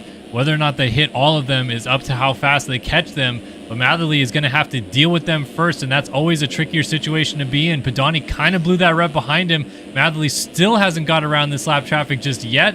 Lapped rider down on the outside. Padani blows the rut a little bit at the bottom of the hill. Now Matherly has to check up, doesn't get the double line that he's been comfortable with, and he has to cross over lines right here. Another rider down has to cross back across that. Finally clears this little grouping. Now Padani has to figure out where to go. 3 riders directly in front of him, and it's so tough when you're this lap traffic group because you want to find a clear spot to let them by and not lose too much time, but you also don't want to hinder their race. You can see Padani just trying to skirt through the middle, has to bank off the outside in front of 2 of those guys, and I can't tell who this is on the Yamaha between them, but he's certainly playing a little bit of a factor now at this point in time. It's not Matherly. Padani trying to get to this inside line coming down to the quad. Oh, it's side by side. Is that maybe Lucas Brune on the 105, I think? And Padani whips it in his face to finally get around him. And now it is up to whether or not he can catch Matherly in the final half a lap of this race. Matherly is going to have about 2 more lappers to get through, and it should be clean sailing after that. He will most likely get to them, and it depends on where he might catch him at a bad spot. Yeah, we see Matherly getting a little bit upset there going into that rut, but able to kind of bring his tires back underneath him. I don't know, if he catches these lappers, it's going to be either on the downhill or right before the finish line. So hopefully he can get past him soon, or he doesn't reach him at all. There's a lapper off the track there. He's able to get by cleanly. Padani's going to have them have that rider in between them. Oh, I and think Padani actually went down, in this corner down here. So that's going to be it right there. As long as there's not a catastrophic mistake by Matherly, he's just got 2 turns to go to bring this first moto win home. Yep. And man, a great start to this beginning of the season for him. And this is going to be a huge points advantage heading into the second moto here as far as championship points go. 100%. This has been a great ride for Cade Matherly. Well, picking up where he left off at Thunder Valley, Matherly takes 250 Moto 1 here at High Point in emphatic fashion. A great fight with Johnny Padani all the way to the flag. And you got to give Padani credit. He certainly made him work for it. Leitzel, Tharp battling it out for 3rd place. This is the final spot on the podium at the end of this first moto. Tharp is trying to get down the inside. Look at Leitzel all the way around the outside using that railing. line. And I think he knew that that was going to be the better option to just be able to set up for the inside of the top of the hill. So Leitzel scrubs it down. Oh, server lag. Server lag right there. And Tharp goes down. So Leitzel makes it. I think the server's still slightly lagging. These guys look like they're jumping a little bit slower. And Whelan gets by. Tharp gets knocked loose again. No. He just gets going now behind Seth Carr and Trent Adams, who both made it by. So he was almost going to get 30. He ends up getting 7th thanks to some server lag right there. Wow. Shirley will cross in 8th. Schaefer 9th as Rogers crosses back over. Balls are up the inside trying to get in the top 10. Dooley's at the top of the hill. Balls are trying to get top 10 in the final corner. And he gets him by a nose. No, I'm sorry. No, he lost it. Rogers got it by 1/10 of a second. They just blew up together in the corner. Wasn't sure who got it. Stevenson 12th. Gatlin 13th. Quinault 14th. Cepeda 15th. Chwalik 16th. Spicer 17th.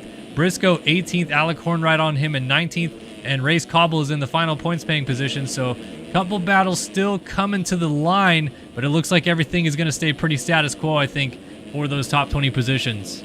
Man, that is one of the most definitely I've had my fair share of kind of last lap passes. It's crazy how often a 35-minute moto comes down to this one last little tight hairpin here at High Point. And yeah, it's just crazy to see that almost getting 4th, making a pass for 4th place, going down and ending up 7th place right there. Just so difficult for some of these guys. And it's crazy. Look at those finishes between 5th and 7th right there.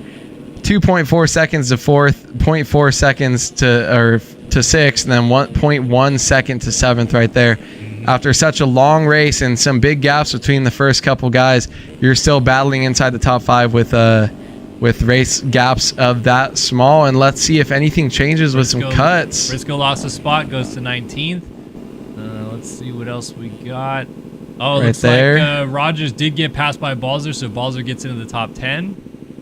And the rest stayed the same. So Cade Matherly, your big 250 Moto 1 winner here at High Point. All right, so next up will be 450 Moto 1. We'll bring that to you guys in just a moment. We'll jump back in studio with you guys right now, though, and I got to change this stupid display capture. I always forget to do this.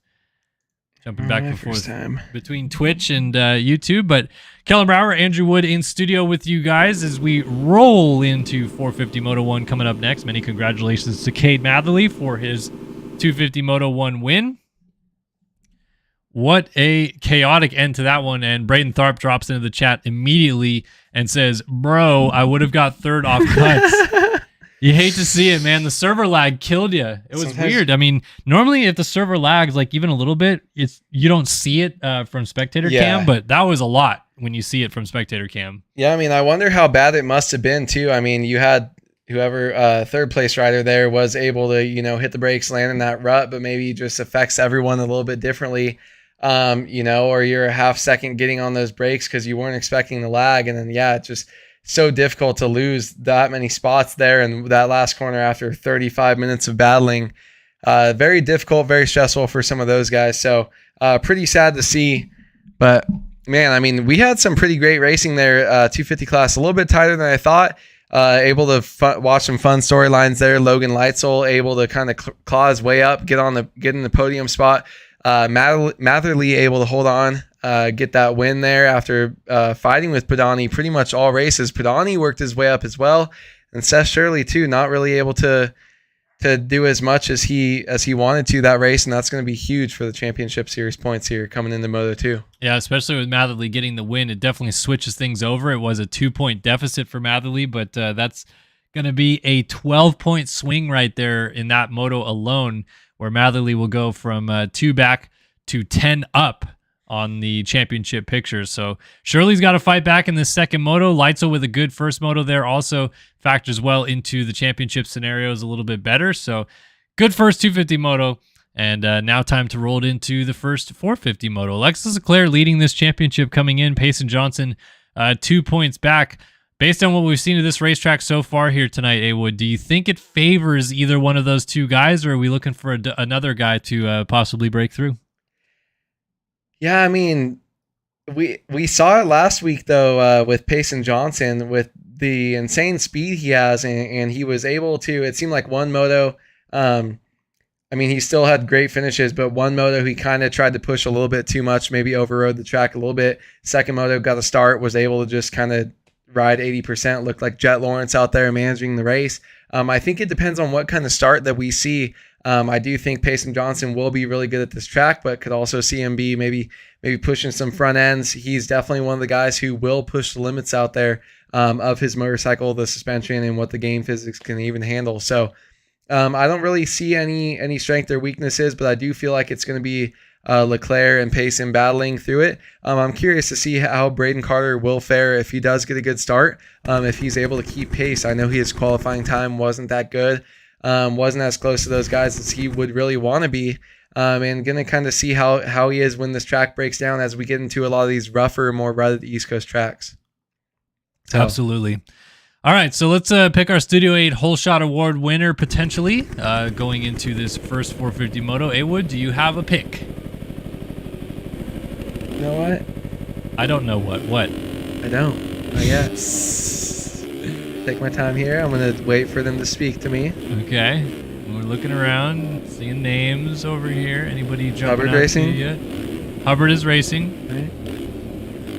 Right. Claire on the 7. There. Chase B.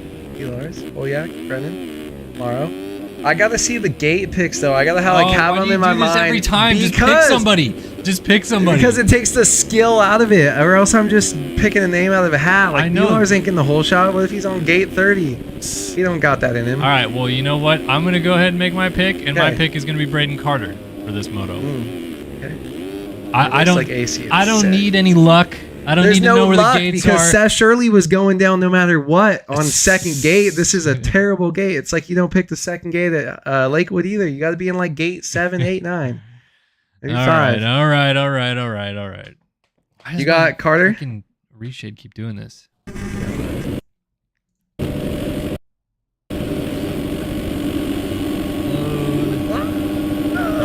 Hubbard.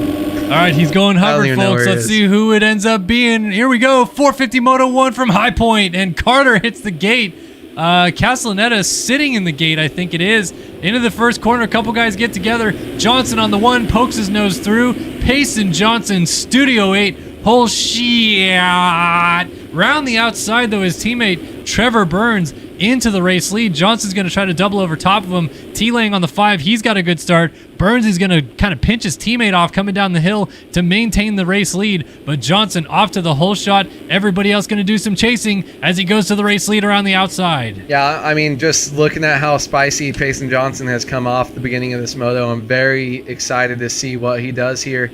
I'm curious to see if he's going to override the track before it breaks in. You kind of see some guys like the smooth track, some guys like it 15 minutes in, and some guys excel when it's 30 minutes in. Payson Johnson, I'm sure, is fast at all those points, but is the track able to hold his speed that he has here this early? But man, right now it seems like he got the whole shot. He's ready to get out of here, and he's probably going to check out as long as he doesn't kind of make some mistakes and be his own worst enemy. But man, he is surprising me right now, and this is just insane speed right out the gate here. Yeah, he's looking really strong as he's opening up a pretty big gap on Burnsy on this first lap. Lang is up here. Connor Holiak has got a good start on the 154 machine. Braden Castellaneta is also back there. So I don't know who is sitting on the gate, but someone did not go off the gate. Eagland, our second fastest qualifier, is also in this front group. So great starts for all of those guys.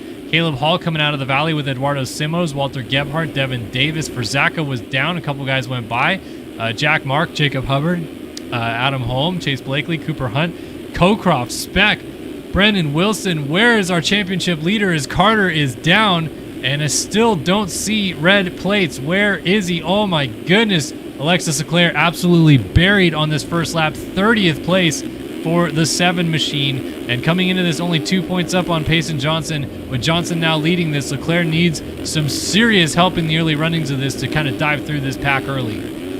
Yeah, I mean, Payson definitely going to get a huge help here, but Leclerc, if there's one guy in this field that can make up a bunch of time, I mean, there's a couple of them, but man, Leclerc is definitely one of them. He's back here, though, and you can't really stop that from happening, and he's actually still not down off the bike, lands on the rider, ends up getting hit by someone else, still able to hold on, only loses 1-2 spots there. Looks like he's back in 32nd place here, but man, Leclerc needs to remount a charge and quickly.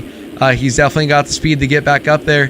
Wouldn't be surprised to see him get back inside the top 10, but if you deal with too many crashes too early, we can see exactly what happened with Seth Shirley, and you get caught back here for way too long, the gap just becomes too much, and you might be back here finishing with a 10th place position and losing about 10, 15 points on your championship rivals in one moto. Absolutely. So Leclerc has got to make quick work. He's got Parks, Post, Connor Linz, JGMX all ahead of him coming down the hill. Chase McDonald, Braden Carter had a terrible start. He's also back here, and you see where everybody else is mixed in through the pack on the now second lap of the race. Back to our leader, Johnson has already opened this thing out. Burns is down, his teammate off the bike in second, and going through goes T-Lang, and Colby Eagland also made it by. Couldn't tell if that was another bit of server lag right there. Kind of looked a little weird for a second. Castellaneta up into 4th as Burns picks it up in 5th now. Hall sideways in 6th, going to have around the outside go Walter Gebhardt on the 338 ride, District Designs.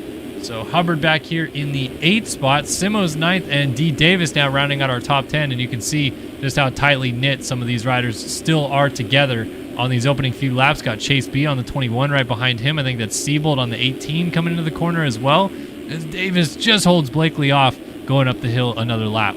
Yeah, I expect this 450 class to be just as tight, if not tighter than the 250 class was as we get to the middle stages of this race. A lot of these guys definitely have the speed and the skill to kind of stay close to each other. It's just, I think their pace is that much higher than the 250 class was. So it's just a whole nother elite level here. We do see a couple riders must have gone down behind Devin Davis here. But he is a little bit towards the back of this pack here as he's trying to push back up in the top 10. Giblets goes down right there after the finish line. He's going to get passed by Chase B, I think that is. And the man, or Adam Holm, another Phil's rider. There's just a million cowies out here these days. But man, Adam Holm working his way forward. But you could see still how tight these guys are. Only 4 minutes in this race.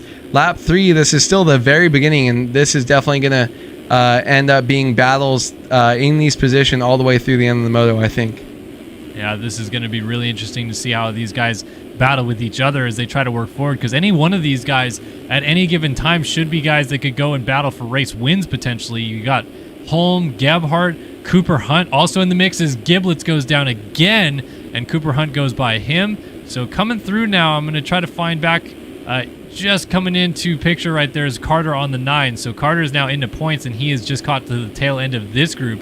Shows you just how close he is to kind of the top 10, because that was Walter Gebhardt inside of the top 10 not too long ago battling with Devin Davis.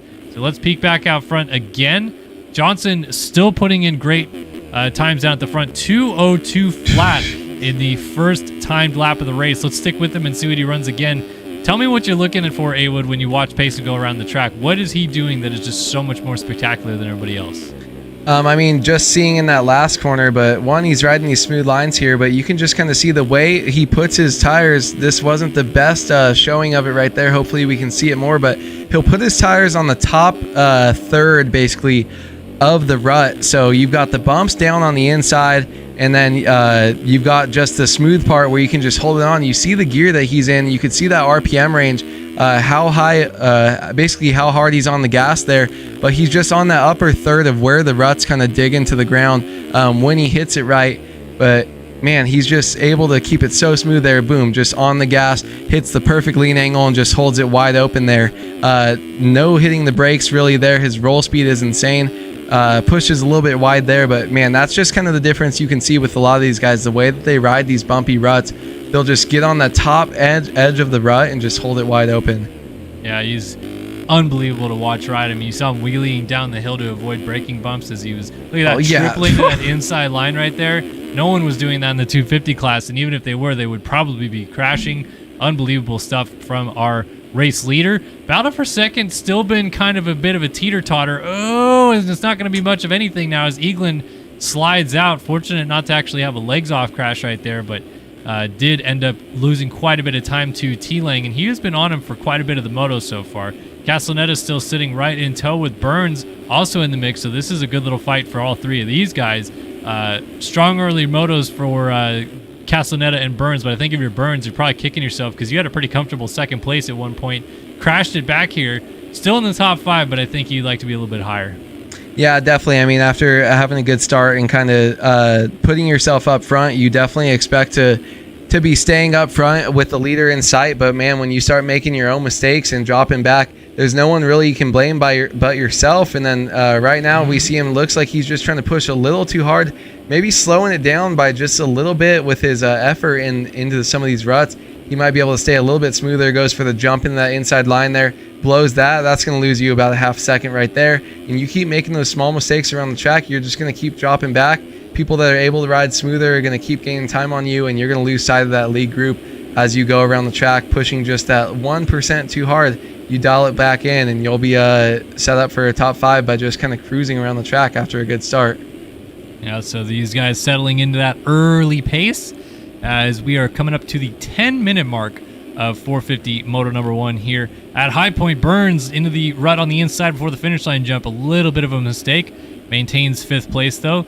So Caleb Hall 6th, Jacob Hubbard 7th. Cooper Hunt is now into 8th, Adam Holm 9th, and Frzaka rounds out our top 10. And still, this battle on the edge of the top 10 is where all the action seems to be at. Frzaka all over Holm. You got Simos in 11th, Blakely 12th, and there's Carter finally almost up into this group. He is in 13th. So this has been a good rebound for the 9 machine. We'll see if Leclerc gets up here before long. He's 24th still, but Blakely on the brakes to get that inside rut. Carter's going to try to swoop inside to out to try to make this pass. Meanwhile, just getting up ahead of them was Frzaka. Carter still hasn't made the pass on Blakely's. Blakely goes around the outside trying to pass. Frzaka goes nose high, and down goes the 21 machine. Now Frzaka goes down, and Carter makes a 3-for pass. It looks like around the outside as he's going to make this stick on Simos, and Carter is now into the top 10. Fortunate positioning, but also great passing sequence there for Braden Carter. Yeah, I saw him catch a hay bale at the top, go a little bit off the track there, but he was probably seeing Frzaka start getting sketchy and kind of trying to avoid that.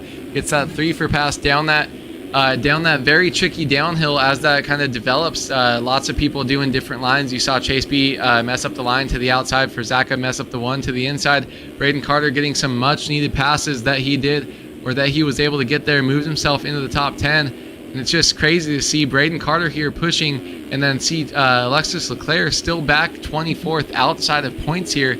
So this is going to be a huge shakeup in the championship. Huge for Payson Johnson to move up that much more. But man, Braden Carter going to be slotting himself right back in this thing, as Alexis Leclerc now up into 21st place, only one spot out of points there.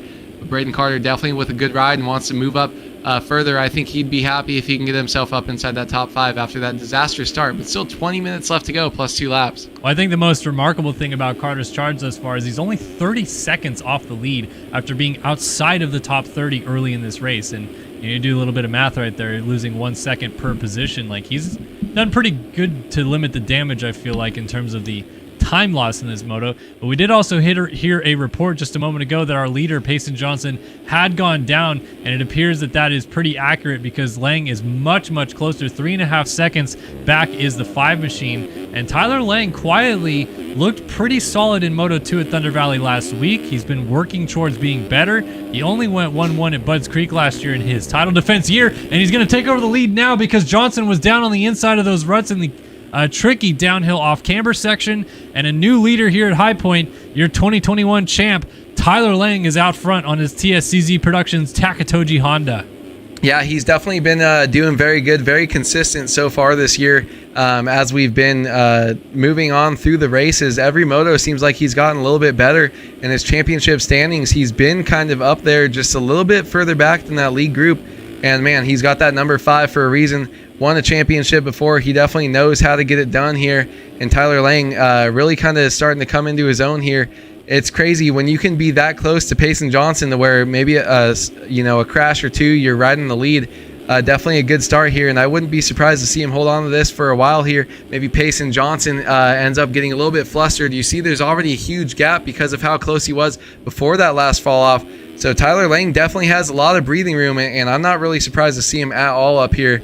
This championship's getting shaken up a lot just in this first moto here, and it's going to be very interesting to see what happens as we move on through this race and then into the second moto of the day. Yeah, Lang looks pretty comfortable in the lead now too. He doesn't seem fazed by the fact that I think this is the first time he's led all year, including Supercross. So this has been a bit of a rough rowing there for Lang to get into this position in the first place. Now let's see what he can do with the lead and what Payson Johnson can do charging from behind. I'm sure the lap times are going to be incredible. And at some point, I think if Johnson stays on 2 wheels, he would catch Lang based on raw speed. But how long will that be and when will that be? Or will Johnson have a mistake and make some costly errors that could put him back on the ground again, like we've seen now twice early in this moto? What do you think, Awood? Is this more like a just early shaking the cobwebs off tonight situation for Johnson, or is he sending it too hard and needs to try to back it down? I mean, I think that the track's been changing just a little bit. I mean, where he fell right here, we're coming up to it, was this tight inside corner where you kind of go over this anthill. There's a braking bump. Maybe just push his front just a little bit. You miss that spot by 6 seconds or by 6 inches. You're going to be going down there wherever you place your front tire, kind of over that blind corner. So I don't think he's necessarily pushing it too much. The way that he's riding his body language doesn't seem to be a little bit too crazy when he starts having those complete blow-up motos. I think he's going to be just fine, and maybe just misreading how the track's breaking down just a little bit by him. I don't really see him not getting back into this lead position as we see this gap start to tighten down again here. Maybe just a little bit of lapse in judgment in his line choice there. But I definitely think he's going to kind of get it back under control, and I wouldn't be surprised to see the way that he's riding this track and the way he's carrying speed around these ruts when he is on it. Payson going for a 1-1 here today. Yeah, well, he's definitely closed that gap down on Lang in this single lap alone. Now the question is, if and when he gets to Lang, how does Lang respond to that pressure and tries to defend the race lead? I feel like Lang's done pretty good job at managing the gap now that it's been under that 2-second mark. So 13.6 last time by for Johnson, but we know that was with a crash, and a 2:06.3 for Lang.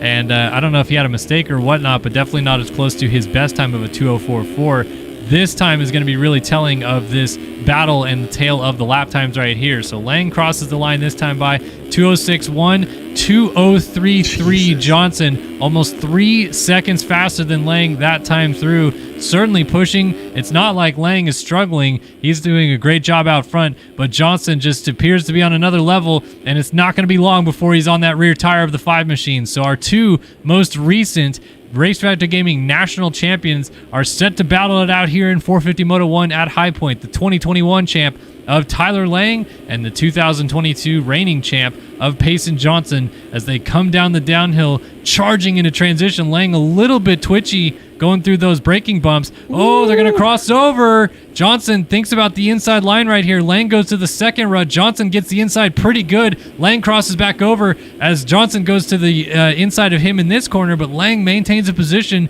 I think Johnson just had a little bit too much of a hiccup trying to get to that inside line. He's going to try to triple that inside rut again. Didn't work out. Lang has a tiny bit of breathing room now to deal with. Yeah, he definitely got up alongside him there and was looking to make the pass, but with the way that kind of goes back and forth there a little bit, just unable to get to the inside, he's going to have to come back just a little bit, remount the charge here. We saw he was 3 seconds faster a lap last time around. He's definitely got the speed to kind of make the pass wherever he wants, and I think that's the wrong spot for him in some of those tight sections where you're going back and forth on some switchbacks. That's not really where you want to make the move to kind of have to force it up the inside. Just use the raw speed that you have here. One of these sections would be a little bit easier for him to just kind of pick a different rut, carry the speed around. I think that he's got that speed, but how long is Payson Johnson going to be able to race 2 to 3 seconds lap faster than T Lang while keeping on 2 wheels? That's going to be what I'm going to be looking for here. As they also come inside of some lappers here, that's going to definitely be kind of the difference as we move on in these later laps.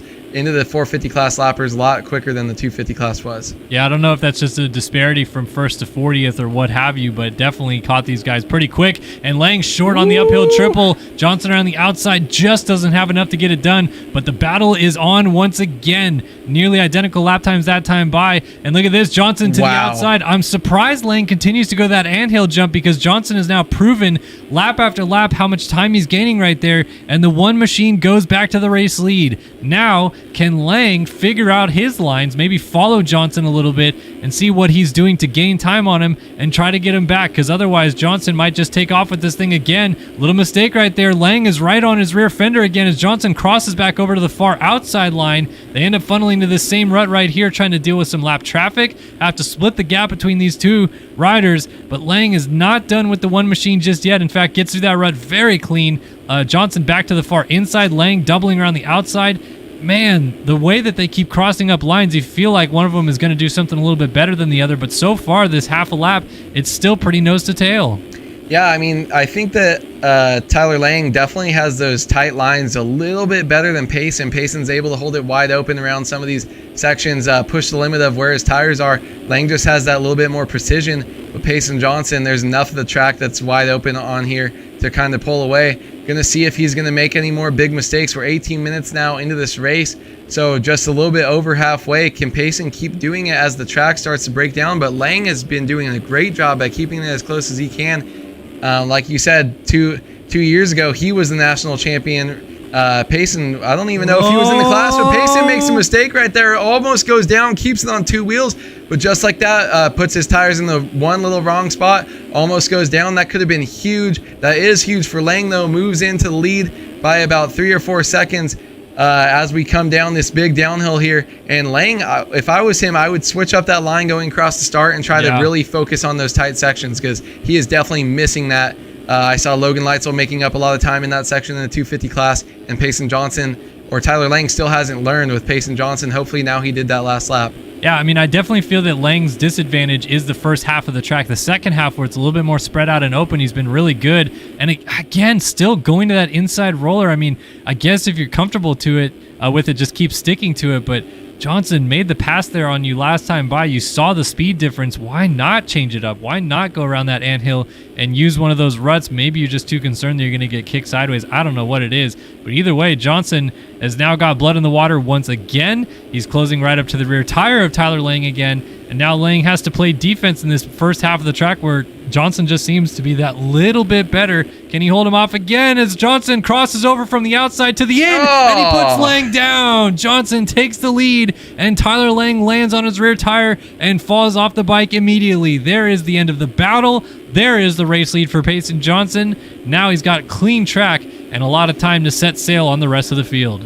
Man, that's such a bummer right there, because I did feel like Lang was definitely slower in that downhill coming through the double section. Is Payson going to get in the slapper? Down. He's going to avoid him. But Lang, I definitely felt, was better in those two tight switchback corners, and he just was a little bit short from getting there to see if he could hold on. Payson Johnson now trying to extend his lead by a big margin here, as he's got just a huge gap right now, and this is his time in the race, right? You've got that lead 20 minutes into the moto. All you need to do is sit down and focus. You've got 7.5 seconds. Put down 1 or 2 good laps, and you're going to be basically checked out, not having to worry. Trevor Burns, though, back there in third, pretty close to Tyler Lang. Braden Carter up to fifth. Colby Eaglin in seventh, just a championship rival kind of hunt. And Alexis Leclerc up to 10th place, but 51 seconds back, and that's a huge points gap that he's going to lose to Leclerc in this moto if Leclerc goes on to win this race.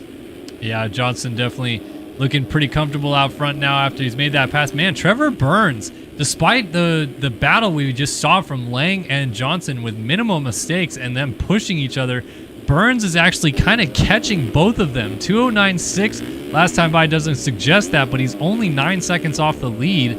And man, this is an interesting prospect right here. I wonder if Burns, what is going to do this time by? 2:05.6. He was faster than both of them that last time by. So Trevor Burns appears to be on the move. Definitely has opened up a gap on Castellaneta, who sits in the 4th spot now. Carter's clawed his way all the way back to the top 5 spots now, with Cooper Hunt in 6th, Eaglin 7th, Hubbard 8th. Hall is in 9th, but he's got Leclerc right on him on the 7th, so Leclerc has made it into the top 10. Now for him, it is all salvage in the final 10 minutes of this race. How far into the top 10 can he get to try to not lose too many points to our now what would be championship leader Payson Johnson with the way that things are going? Round the outside of Caleb Hall goes Leclerc. He's up into 9th, and before long, he's going to try to reel in his teammate Hubbard in 8th, and then a pretty big gap to Eaglin and Hunt up there in 7th and 6th. So Carter, like I said, into the top 5. He's on his teammate Castellaneta now for the 4th spot.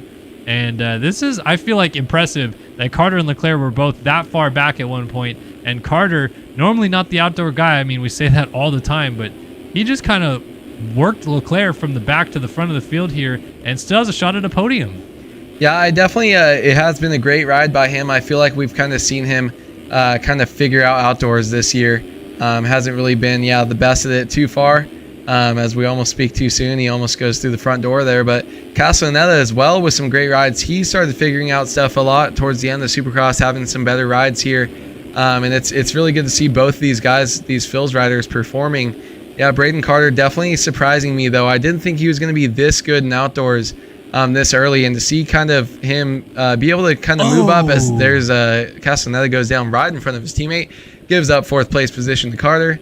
And he's going to get up just as Cooper Hunt gets there. So Cooper Hunt 6th. Down to the top 5. Yep, he'll pick it up in 6th. Oh, and looks like Burns went down and is no longer right on T-Lang in 2nd. So that allows Carter to get that much closer. He's only going to be 8.3 seconds down of Trevor Burns and going pretty fast. Yeah, so there's still a shot he gets 3rd in this moto, which is quite remarkable when you think of the comeback that he's had through this moto.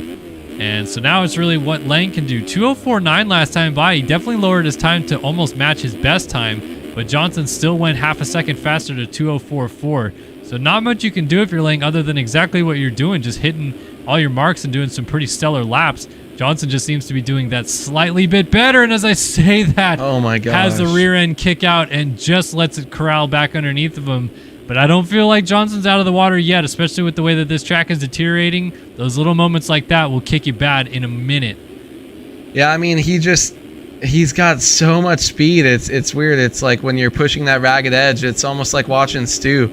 You don't know when the bomb's going to blow up, but man, it looks like he's just always on that edge. And Payson's definitely the fastest person, in the game right now, and definitely out on the track here right now as we're watching him.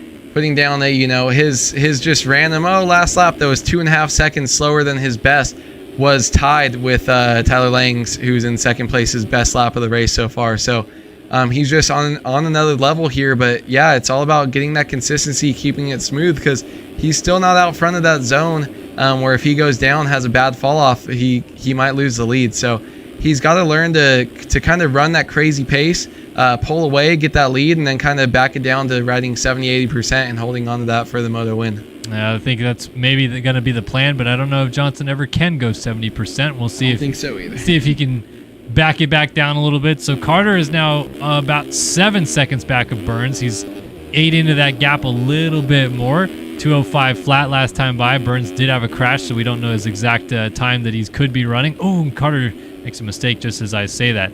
So it's Hunt down to the top 5. Castellaneta still right behind him in 6th, and Eaglin just behind them in 7th. Leclerc has clawed his way into 8th, so he got around Hubbard.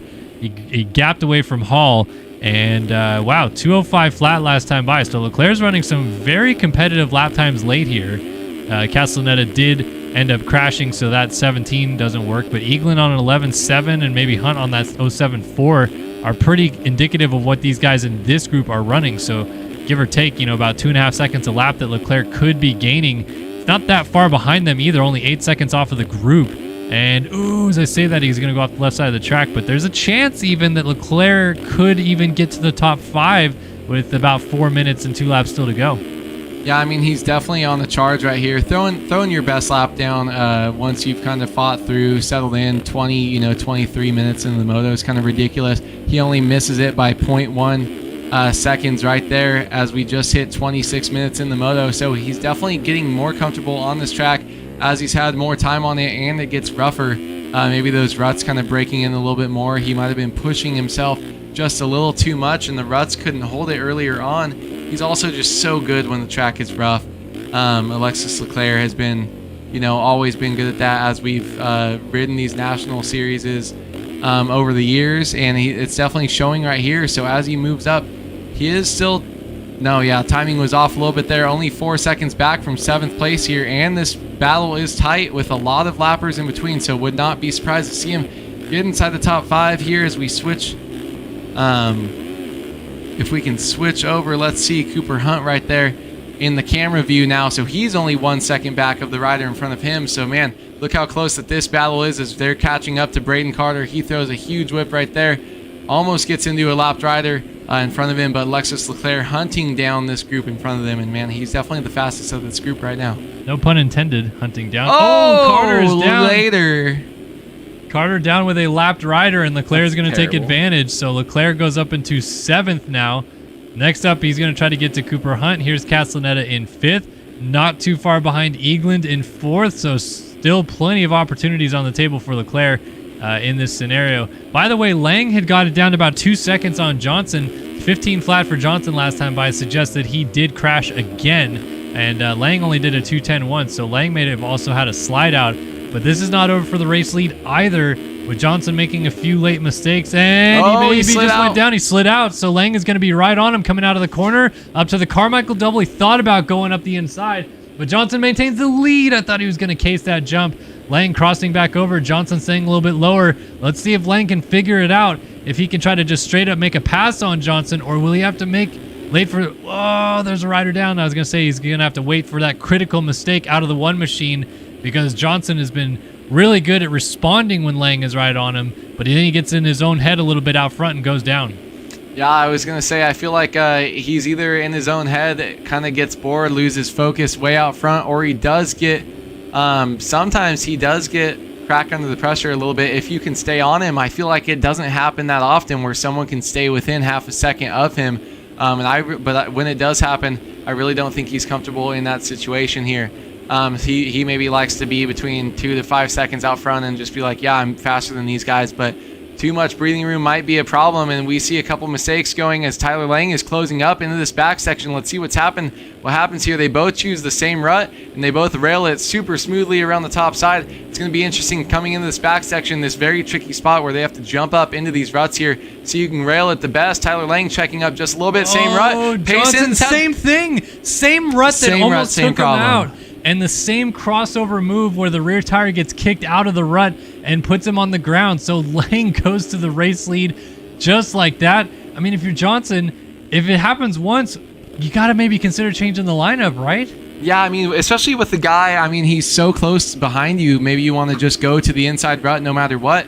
But you are also on the inside. You're in front of him. He can't pass you in that same rut if he goes to it. Maybe slow down just a little bit, especially if your entry into the rut's not quite on point. But yeah, maybe he needs to pull back and move into the second or third rut in that section, give him some more time to brake and line up. But yeah, it just sucks to see the same spot take you down twice in one moto. You definitely, as a rider, know where those spots are and don't want to keep hitting those spots. It gets very frustrating, and I'm sure he's going to throw down probably the fastest lap of the race right now as he's a little bit upset after that. Yeah, well, time will expire this time by, so we're looking at 3 to go right now. He's made a few too many mistakes these final few laps, and the rear tire kicking into that corner almost spit him down. Again, 7.1 seconds is the gap.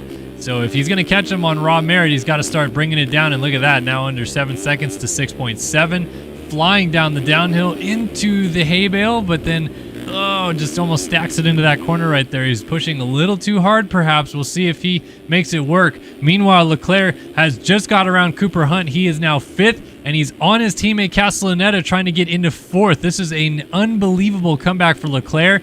And just as we were giving Carter all the props for maybe even getting on the podium in this moto, Leclerc ends up getting around Carter, dropping him, and now he might get into 4th before this is done. If Johnson finishes 2nd, that's only a 4-point swing when it could have been so much worse for Leclerc. Yeah, I mean, Carter definitely had the biggest blow up, right? We were thinking Leclerc might only be able to get into 10th. Carter has a good race. Payson Johnson extends his or moves into the championship lead and kind of really pulls away from Leclerc. But man, Leclerc in these last couple minutes of this moto really just pushing the charge. He might be 30 seconds back, but being in 5th place, that's all that matters for minimizing the points damage done. And he's done a really good job of it. I honestly didn't think he was going to get up this far, and he's not done. He's pushing up on his championship, or on his, not his rival, but his teammate Castellaneta up there. And man, look at the speed that he's had, the pace he's had as this track got rougher. He's only gotten better as the track's gotten more beat up. Some of the other guys struggling, and Leclerc looks right at home. Yeah, he is really pushing up to Castellaneta now in these closing stages of this race. And I think we're going to get the white flag next time by. Leclerc trying to cross back over maybe and make this pass work. Not quite close enough just yet. So let's see where he figures out the opportunity around that far outside here in the tree corner, going back up to the center of the racetrack. Castellaneta scrubs it down. Leclerc goes long. Leclerc is looking inside on the drop down, and he's going to get it because Castellaneta, I think, slid out in the corner. Eaglin takes advantage as well to sneak into the top 5, so Castellaneta goes 4th to 6th in a single corner, but Leclerc has climbed his way all the way back to 4th as he's going to come around and get 2 laps to go this time by. Eaglin is still on him, though, for what it's worth, and you cannot count out the 24 machine. He is always fast in these motos, and he might take it to the red plate holder here before this is done. Yeah, he seems like he's been kind of the guy that slipped under the radar of as far as where he's been this moto. Just saw Braden Carter in 7th, but Eaglin kind of started good, maybe fell back a little bit, but he's kind of worked his way back up as well, and he definitely looks like he's on a late moto charge, chasing down Alexis Leclerc here as we get in a little bit of a mistake here. This is a very big section as far as time that you can gain and lose, and just like that, almost crosses up, keeps it together. Leclerc goes deep in this section here. He's able to hold it tight too. So Colby Eaglin needs to take a deep breath here. You got about a lap and 3/4 to go, so get it back together if you're going to put on one more mounting charge on your teammate here, or not your teammate, sorry, but on Alexis Leclerc, the championship leader, red plate holder coming into this moto. He's going to lose that, but man, it would be a great feeling if you can get that spot back and say, listen, I beat Leclerc late in the moto, and I was able to gain some points back and put myself back in this championship hunt as well. Well, it'd also help his teammate too, right? Because the District Design's teammates coming into tonight, really strong qualifying times. Leclerc has been able to come all the way back. It doesn't look like he's going to get to Burns, but as we go back to our leader, Lang coming down is going to get the white flag this time by. Johnson has made a few inroads in on him. It's now 5.5 seconds with the white flag coming out, but Johnson's going to need a supreme Hail Mary as Lang comes in White flag out here at High Point. 206.4 last time by. 6 seconds is the gap. Let's see what Johnson puts down. 206 flat, not gaining enough time, so it's up to Lang at this point as Johnson crosses over the ruts and goes off the track. This is all Tyler Lang's for the taking. Final lap of the race. He's got to keep it on 2 wheels, and this first 450 moto victory could be his. It honestly surprises me that Payson was able to become 450 motocross champion last year with how like loose his setup is. He feels the way he rides and seat bounces and stuff too. It almost looks like vintage Leclerc, how he was so bouncy on the bike. It seems like it suits him so much more in Supercross, and then outdoors it's just crazy that it works so well. But then you do see it kind of right there. It seems like he misplaces his tire 1 little inch, and he just gets so huck-a-buck, and his steering is so kind of so loose. That's why my setup, I was never able to really go fast, but so many of these guys that are able to go fast, you watch Tyler Lang, he looks so much more planted, a little bit more slow, kind of a stiffer setup as far as how fast your bike rolls, and how twitchy everything is. Just looks a lot more planted here, and it's just crazy to see that Payson is able to make that setup work, and he was able to make it work last week too. It's like, it's not that he only did it for 1 year, man. It seems to come out and bite him sometimes if the track gets a little bit rough. But man, still a great second place ride by him. But Tyler Lang, super hard fought here coming into the last half of this lap. It's great to see his strong ride here. Yeah, Lang has really needed this to kickstart his drive to potentially get in this championship fight. Solid start to the season, much better start to his season than he had in his title defense last year, but a win this early could change the tide in a hurry for Lang. It took him all the way till round 11 of the 12-round championship last year to finally break through for what it was his first moto and eventually overall victory as he went 1-1 at Budds Creek. But this time, it's only going to take him 7 motos this season to figure it out. Tyler Lang, your 2021 champ, is your 450 Moto 1 winner here at High Point. Yeah, I mean, 29 points behind. You're going to gain how many on Leclerc? A couple on Payson as well from getting this win. Payson Johnson comes across in second place. Then going to be a big gap back to third place. Trevor Burns still able to hold on to it after almost getting that whole shot. Passing in the lead early on, having some big mistakes, but able to fight back through some adversity as well. Really cool to see him finish up here on the podium. If he can get through that down rider, yes, he can with a nice. Oh my God, that was so sick. Stoppies are so hard in this game. Alexis Leclerc comes across in fourth. Colby Eaglin, fifth place, coming across here. Final corner as well. District Designs bike and Braden Carter gets up into fifth and fades a little bit back into sixth. And Leclerc, man, cool to see him keep going. Cooper Hunt as well. District Designs and Phil's Racing just crushing it in this 450 class. It's like watching like Star and Pro Circuit. Yeah, just like, all right, Star and Geico or whatever. Blue, red, blue, red, blue, red. another Phil's bike. Castellaneta. Oh, another one. Finally, Siebel something different. Well, he's actually Takataji. He is Lang's teammate, so we've still only had 3 different teams represented in the top 10. Hey, Privateer. Underground RC, actually. Well, it was Underground RC, might be Privateer. Caleb Hall rounding out the top 10. Hubbard 11th. Blakely will get 12th for Zaka 13th. D. Davis, first guy a lap down, or who did I miss? Siebel 10th, Adam Holm. Okay, guys, just missed a spot, I guess. Hubbard's 12th, excuse me. Blakely 13th. For Zaka 14th. D. Davis a lap down in 15th. Holiak 16th. McIntosh ends up 17th. Boardman in 18th. Parks in 19th. And Simos rounds out the top 20. Connor Linz, MX Bikes' finest, ends up 21st. And where is the fellow MX Bikes racer, Vanderkoy? Oh, he's 250 class. I apologize. I missed where Vanderkoy was a little bit. I think just outside the top 20 last time I saw him. Don't know if he scored any points last moto. We need to keep an eye on him last time to keep the MX Bikes guys happy. Absolutely. All right, one rider still to cross the line. Then we will have those penalties in and see if anything changed in 450 moto number 1 here at High Point. Cuts are in. Let's see. Ooh, Carter lost a spot to Hunt. Oof. So that's a tough break for Carter. And I'm going to go. Everything else stayed the same. So that is 450 Moto 1 in the books here at High Point. And we'll roll it into the second 250 Moto here in just a moment. Oh, Boardman is MXB as well. I apologize. I I don't know, Boardman. That he must be fairly new to the community, because now that the SYS Racing MX Bikes team has dissolved a little bit, I'm not paying that much attention to the racing scene, and I don't remember a Boardman from before, unless it's Skills. I don't think so, though. Either way, that is 450 Moto 1 done and dusted. Simos, Parks, Boardman, McIntosh, Holiak, Davis, Frazaka, Blakely, Hubbard, Hall, Siebold, Holm, Castellaneta, Hunt, Carter, Eagland, Leclerc, Burns, Johnson, and Lang are points scorers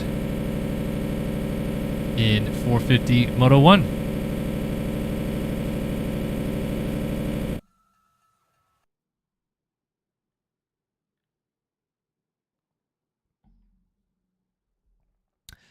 Actually, going to send it to just a quick break here for just a second, as I'm going to pause my mics and take a breath, and we'll be back in just a sec.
All right, back in studio here. Callum Brower, Andrew Wood. We'll actually pull up our intermission screen and hang out with you guys for just a second.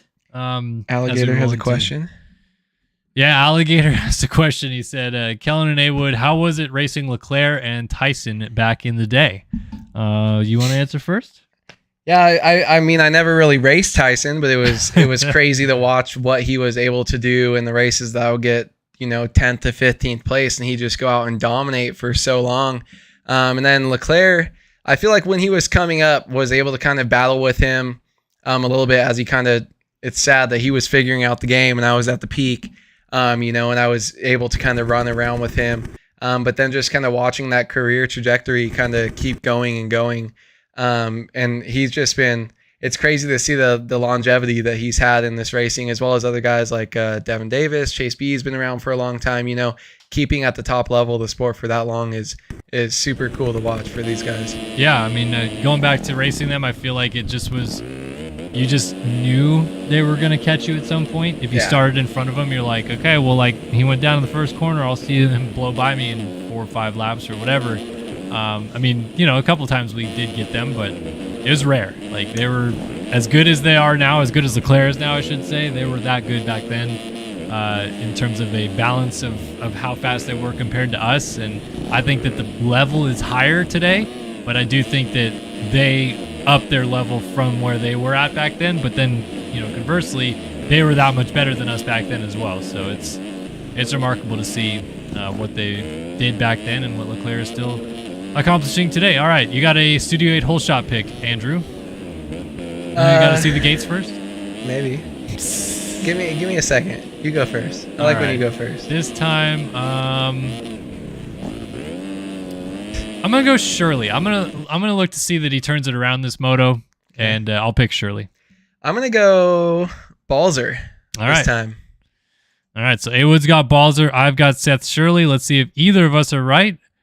And the reality is we are probably both wrong. Wrong. I mean, we have a 1 in 20 chance picking two different guys, so that's pretty cool. Angels are losing very badly. Roxon, I'm 50-50 on the podium this weekend. Alex Efforts. All right, here we go, folks. 250 moto number 2 from High Point. We're off and running. 57 machine got a great start out of the middle. He's going to lead him into the first corner, and there's a huge pile up behind them. Tucking through is Jack Gatlin, Studio 8 Whole Shot Award for the Race Cush Racing 57 machine. I was close. Shirley comes through second as he's going to get a much better start this time. I didn't see if Matherly was involved in that chaos going into the first corner. It kind of looks like he's back here. Let's see, coming down the hill. Or is that not Seth Carr?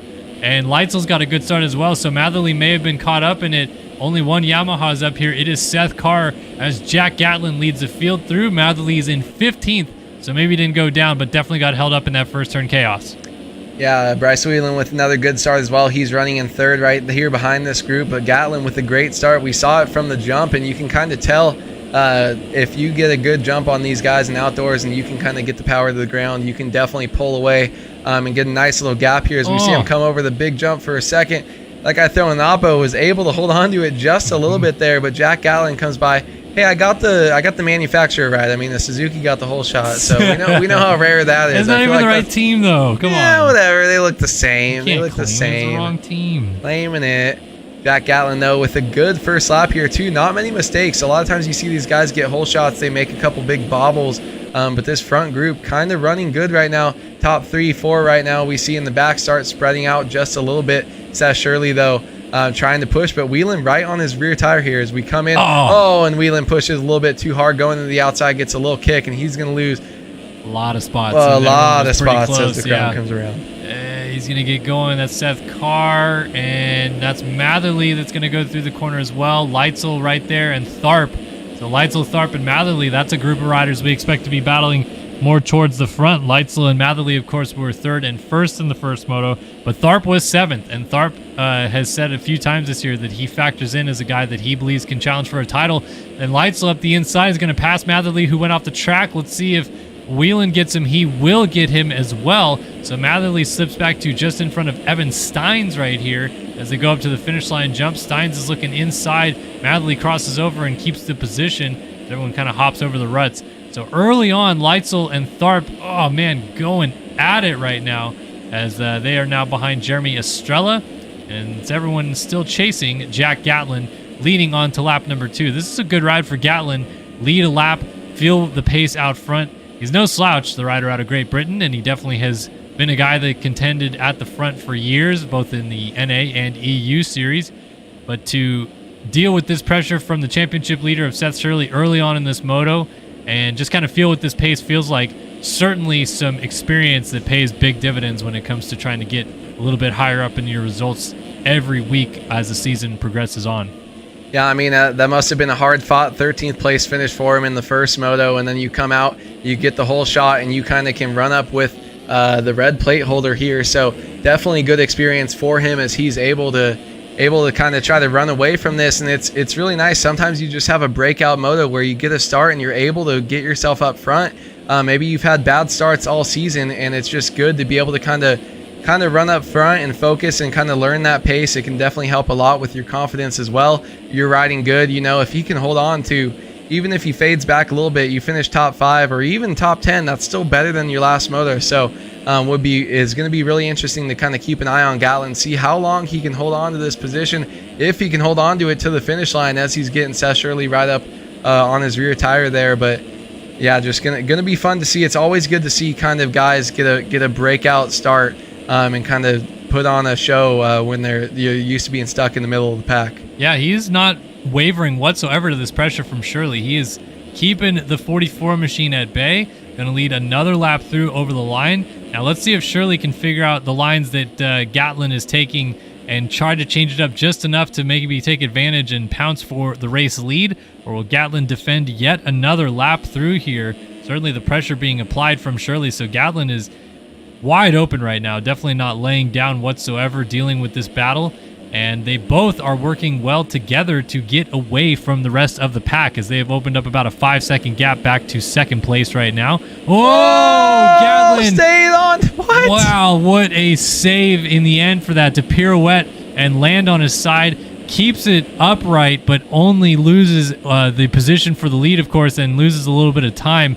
Could have lost a lot more had he hit his head and actually went down. I don't really know how he saved that. I think he just got lucky to land on the shape files that he did. Yeah, I got some super long foot pegs or super wide shrouds that are keeping him off the ground. But man, that was super interesting. What he's got to do now is take a deep breath and be very thankful that you didn't completely go down. You made one mistake. Okay, don't let that, you lost the lead, but don't let that completely ruin your race and drop back and lose some spots. Second, third, and fourth here, you can see in the back, they're pretty spread out now as well. So if you can do this for a couple more laps, you get that huge lead on the guys back in the pack that they're battling as you move back deeper into the pack. It's a huge confidence booster and a huge help where you can just kind of settle in and run your pace however you would like without guys breathing down your neck as you move around the track consistently. Gatlin now just kind of smooth back riding his own race. You see that gap behind him getting bigger.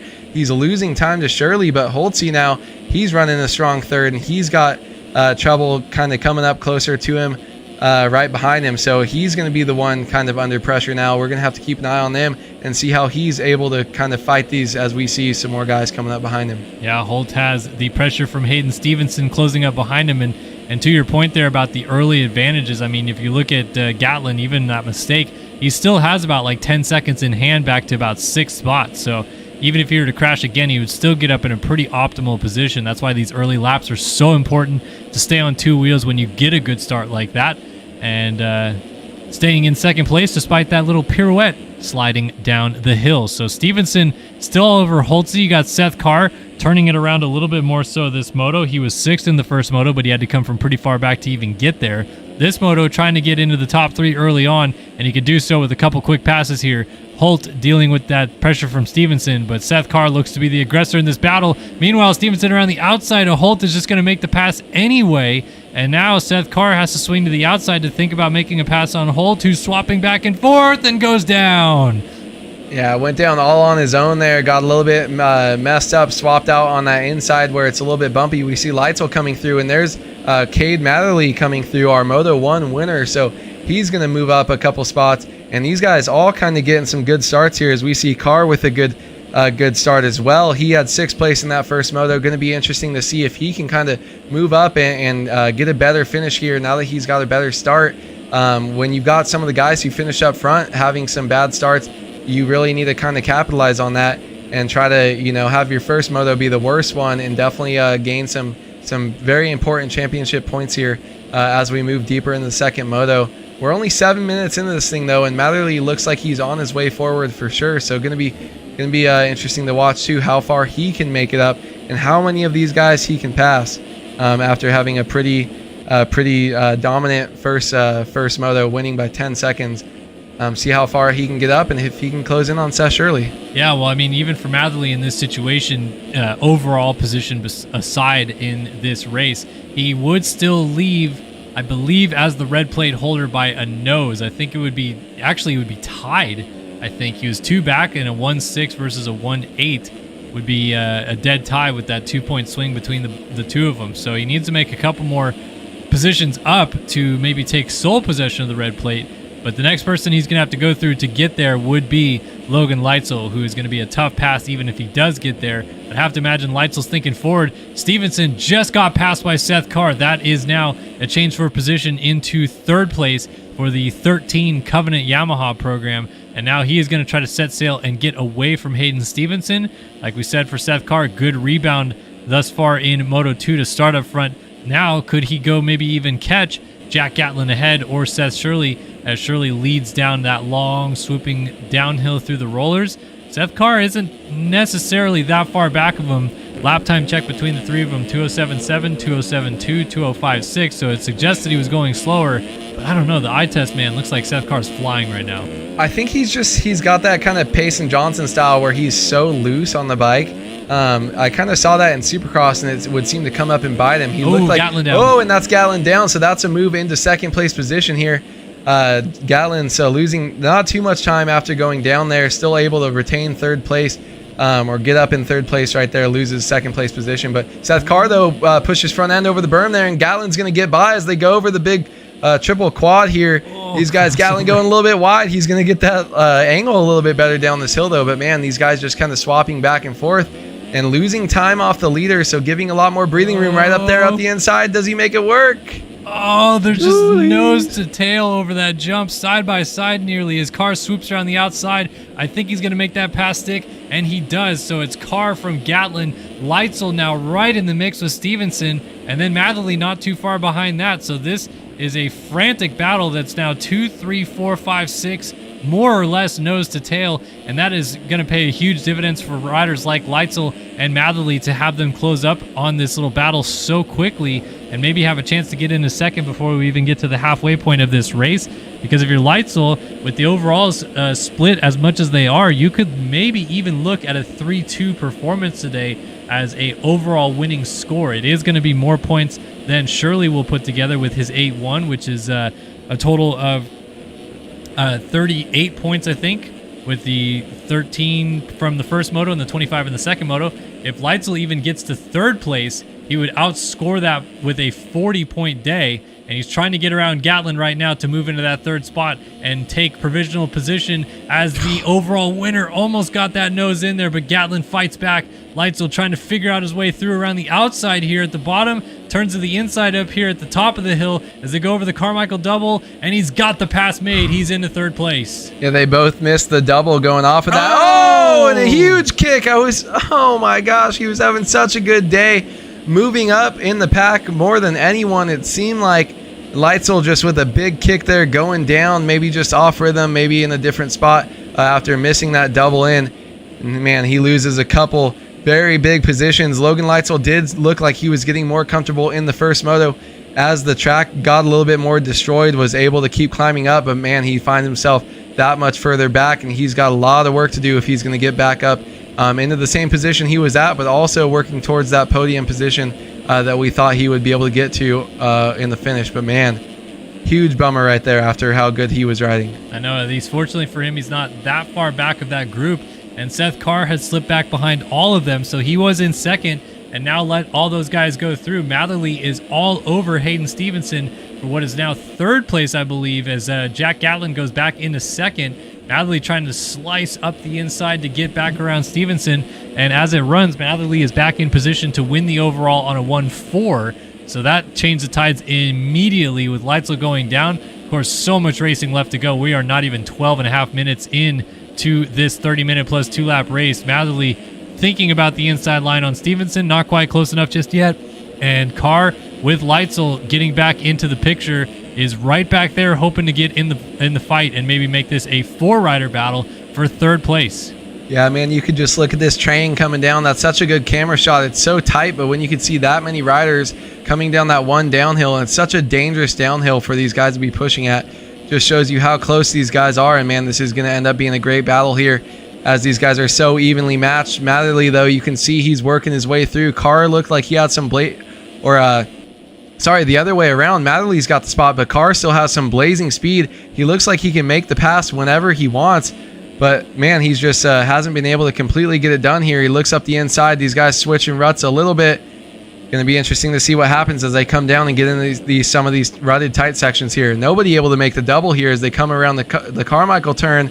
See what happens coming down the hill. Adley got the spot on Stevenson, or did he? Stevenson fights back. 3 different lines at the bottom of the hill. What works? Matherly outside to in, crossing over on Stevenson. We saw that come to blows with Johnson and Lang, and somehow it works. Carr is going to try to fight down the inside of Stevenson at the bottom of the hill. He almost cross ruts coming in, and I think he did get that spot. He did as he crosses over. Oh, Stevenson, how did he stay up? Leitzel trying to triple over top of him to the outside. Might also get him as well. Life comes at you fast. Hayden Stevenson goes from 3rd to 6th in the span of about 4 corners. Oh, no. Oh, no. Oh, man. So heavy on the nose on landing.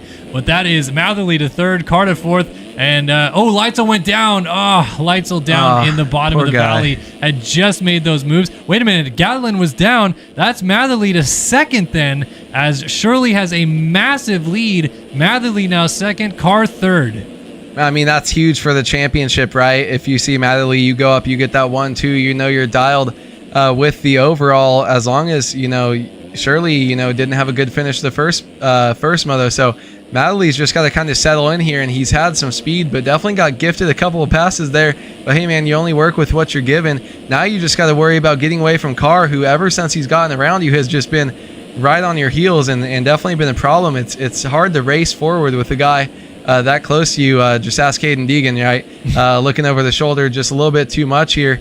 So Matherly, let's look for him to just kind of put down some solid lines. I mean, if Carr gets by him, I almost maybe just let him go and kind of ride your own race, see where you end up. We're only 15 minutes into this race. There's a lot of time left. So if Carr keeps kind of pushing around you, I would almost just let him go if I'm Matherly. Yeah, I mean, they're not teammates, so they're not being really friendly with each other, even though they look pretty similar. And Carr certainly has some speed in hand to try to maybe make this pass on Matherly, but then blows that inside rut a little bit, closes it back in. Matherly gets the Carmichael double and is going to stretch it back out.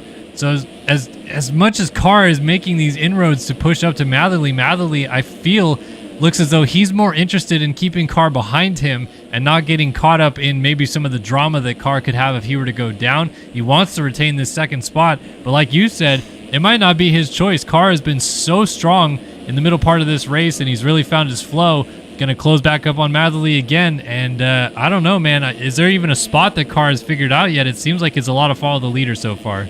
Yeah, I mean, he was my Supercross, ticking time bomb, or in the 250 class where he was so fast, but you never know what's going to happen. So, yeah, it's going to be scary, too, if he gets by Matherly and you're kind of trying to chase this guy who looks like he's all over the place, but he's blazing fast. If he's a 2nd ahead of you, that's a lot worse than him being a 2nd behind you. It's just when they get really close and they have to start slicing and dicing, picking different lines, when they're side by side, that's when it gets a little bit difficult to kind of keep your headspace if you're Cade Matherly. But Carr here, choosing a couple different option lines, and these guys are yo-yoing all around the track. It seems like it's just waiting for that one little mistake. And look at Carr, looks like he's just absolutely ripping, but still not gaining any time really on Matherly as they're kind of a 10th here, a 10th there, back and forth. Yeah, I would say the difference between the two of them, as far as I can see, is Matherly is really smooth and fluid with his choices of lines, whereas Carr's kind of bouncing around the track a little bit more and not really landing in all his spots. And he's going really fast to do it, but maybe isn't in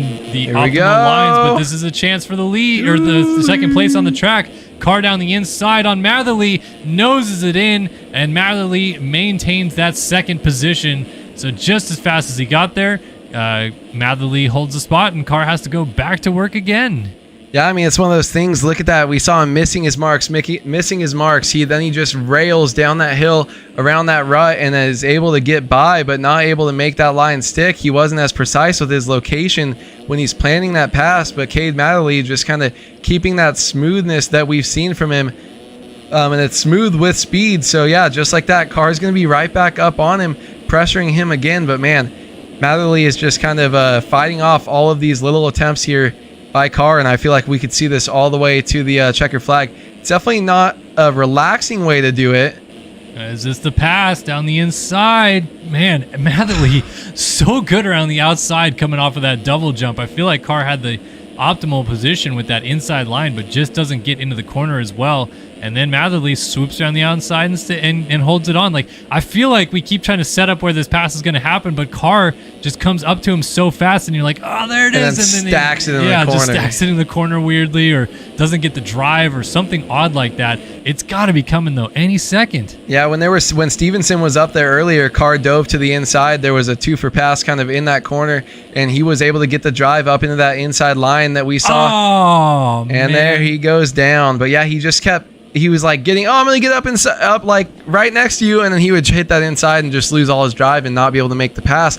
Instead of going to that third route like everyone else is and kind of flowing over, it's just not really a passing point. Even though you can get close to him, it's not the right spot to make it work.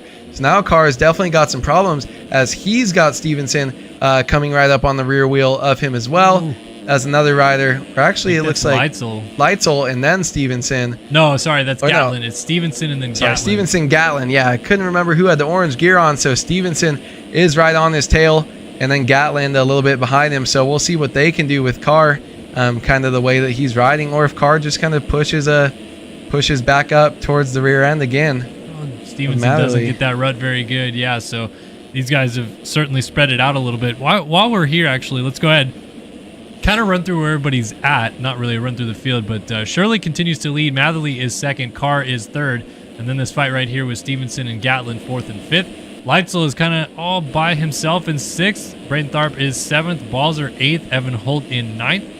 Brett Powers, Donut MX, inside of the top 10. A solid effort for him today. 11th, Twilight, 12th. Don't know what the numbers are apparently in the alphabet.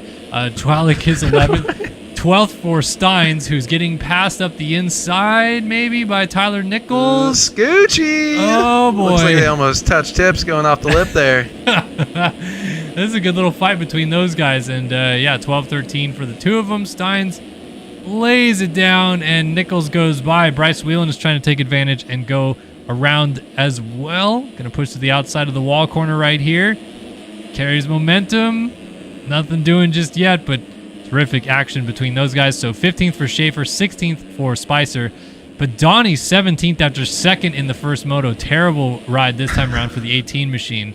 18th for Horn, 19th for Zollers. And Vanderkoy rounds out our top 20. Race Cobble 21st, Quino 22nd. Brune, Blowers, Partolo, Adams, McPherson, Paolini, Estrella, Niles, Briscoe, Cepeda, Allen, Rogers, Harris, Nygren, Chowsey, Janis, out of this one early, so not sure what happened to Matthias Janis, but a rough break there for the 14 machine. Early exit tonight, and we'll get back into these battles. So that looks to be pretty stationary for the time being. Let's go back to some more of that chaos. We got Steins, Whelan, Powers, Schaefer, Padani. It's so good, it's putting A-Wood to sleep, folks.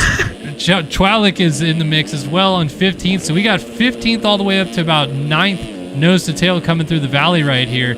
And it is anybody's game to try to get into this top 10. Yeah, these guys are just sending it back here, and it seems like so many times in outdoor races, you're in just a battle to the death from like 12th to 20th place. And then you go around, you're like, how many points I get? Only got 3. What the heck is going on here? Twalik, man, he's trying to push. He definitely had a better start. Beginning of the last moto, he was up there. Is that Burns? That's going to be Whelan down? Whelan, I think. Let's just pick a Cowie rider, throw him out there. And act like it's true. Sonny Spicer as well, down at the top of the hill. So man, gonna lose. These guys. Oh my goodness! Twalik right through a bale. That sounds fake. Brett Powers, though, Donut MX, he's trying to work his way back up as Twalik is also trying to push. Look at these guys going left and right. Don't even know what they're doing coming down this downhill.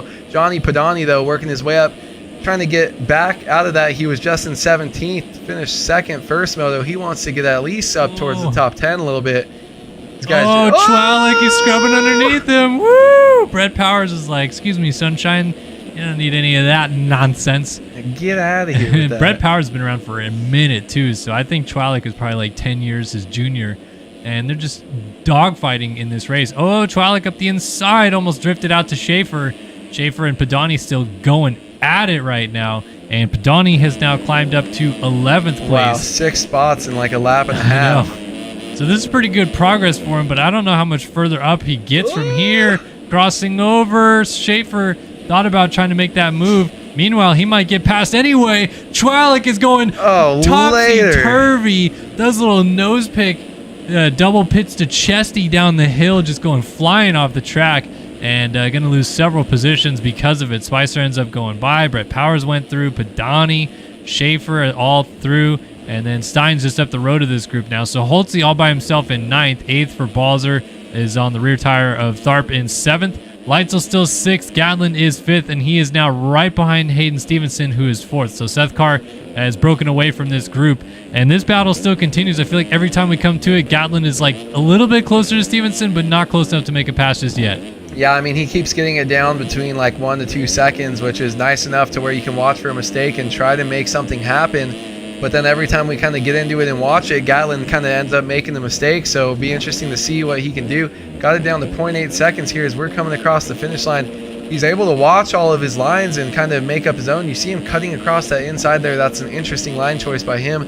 Really able to use all the track and find the smooth line without having to deal with those scary ruts. But man, these guys both just flowing around the track and pretty evenly matched here today. Whenever anyone makes a mistake, they're able to kind of get back up and start fighting back. The other makes a mistake as well, and they find each other in such a close battle here as we're 24 minutes into this moto, and these guys still battling hard inside the top 5. To be 1 second away from each other is definitely very fun and feels like you can keep pushing all the way to the checker flag. Yeah, this is going to be a great battle to watch all the way till the finish of this one, and I feel like there's not really much in between it. 11.4 and 11.6, 2/10 gain that last time by for Gatlin. He's trying, man. He's looking all over the track at spots to try to make a pass. He's going different lines and seeing where he can maybe size up an opportunity to get around Stevenson. But Stevenson is just holding steady, doing his laps and maintaining this position. I hate to leave this battle, but I feel like we got one brewing for second again. Seth Carr is catching Cade Matherly again for second place. I don't know if Matherly crashed or if Carr has just caught him on merit because he's flying right now. 206.8. Oh, Matherly 212.7. So at least some sort of a slide out tip over situation thing. And Carr is coming once again to the rear tire of the 25. God, he just railed that rut there too. You can see how that rut develops compared to, you know, where we saw Payson Johnson have those mistakes in 450 Moto 2. Carr was able to rail along that top half of the rut, like I said, and he just carries so much more speed through that. Look at the way he's going, man. It's crazy. He looks like he's got so much more speed. Their fastest lap times don't really show it, but he's railing around the outside. Can he get there? He's going to get just close enough, though, to be on that rear wheel here. Let's see what their line choice is here as they kind of come into the finish line section. And after this, now they're nose to tail here, both to the inside. Carr a little bit further outside now, and he's still chasing, going outside here, both of them. And man, this is tightening up to be a super close gap. Let's see if Carr can make something happen as we close up to the Carmichael double and the rollers down the hill. Man, he ripped that outside corner of the wall as well, and now trying to go to that middle rut. Oh, front end. That's the exact same way he fell out of this battle in the first place. Matherly does get the Carmichael double. Carr gets it as well. Matherly gets it a little bit cleaner, able to get to the inside coming down the hill as well. Our leader continues to be Seth Shirley. He is all but walked away with this thing, and he is ready to put a bow tie on this moto and pack it up because Matherly and Carr are still duking it out for second, and it doesn't appear that at any point in time they're going to be able to catch Shirley, who's walking away with this thing. But Matherly is still in position to win the overall, and he would win the overall even if Carr gets by him. But this is critical for him to try to get as many points as he can in this title fight with Shirley, especially with Shirley beating him this moto, not letting too many points back in the favor of the number 44 machine. So it comes down to this for points, and Matherly is doing everything he can to keep the 13 behind him, but gosh, it just feels inevitable. Seth Carr is flying again.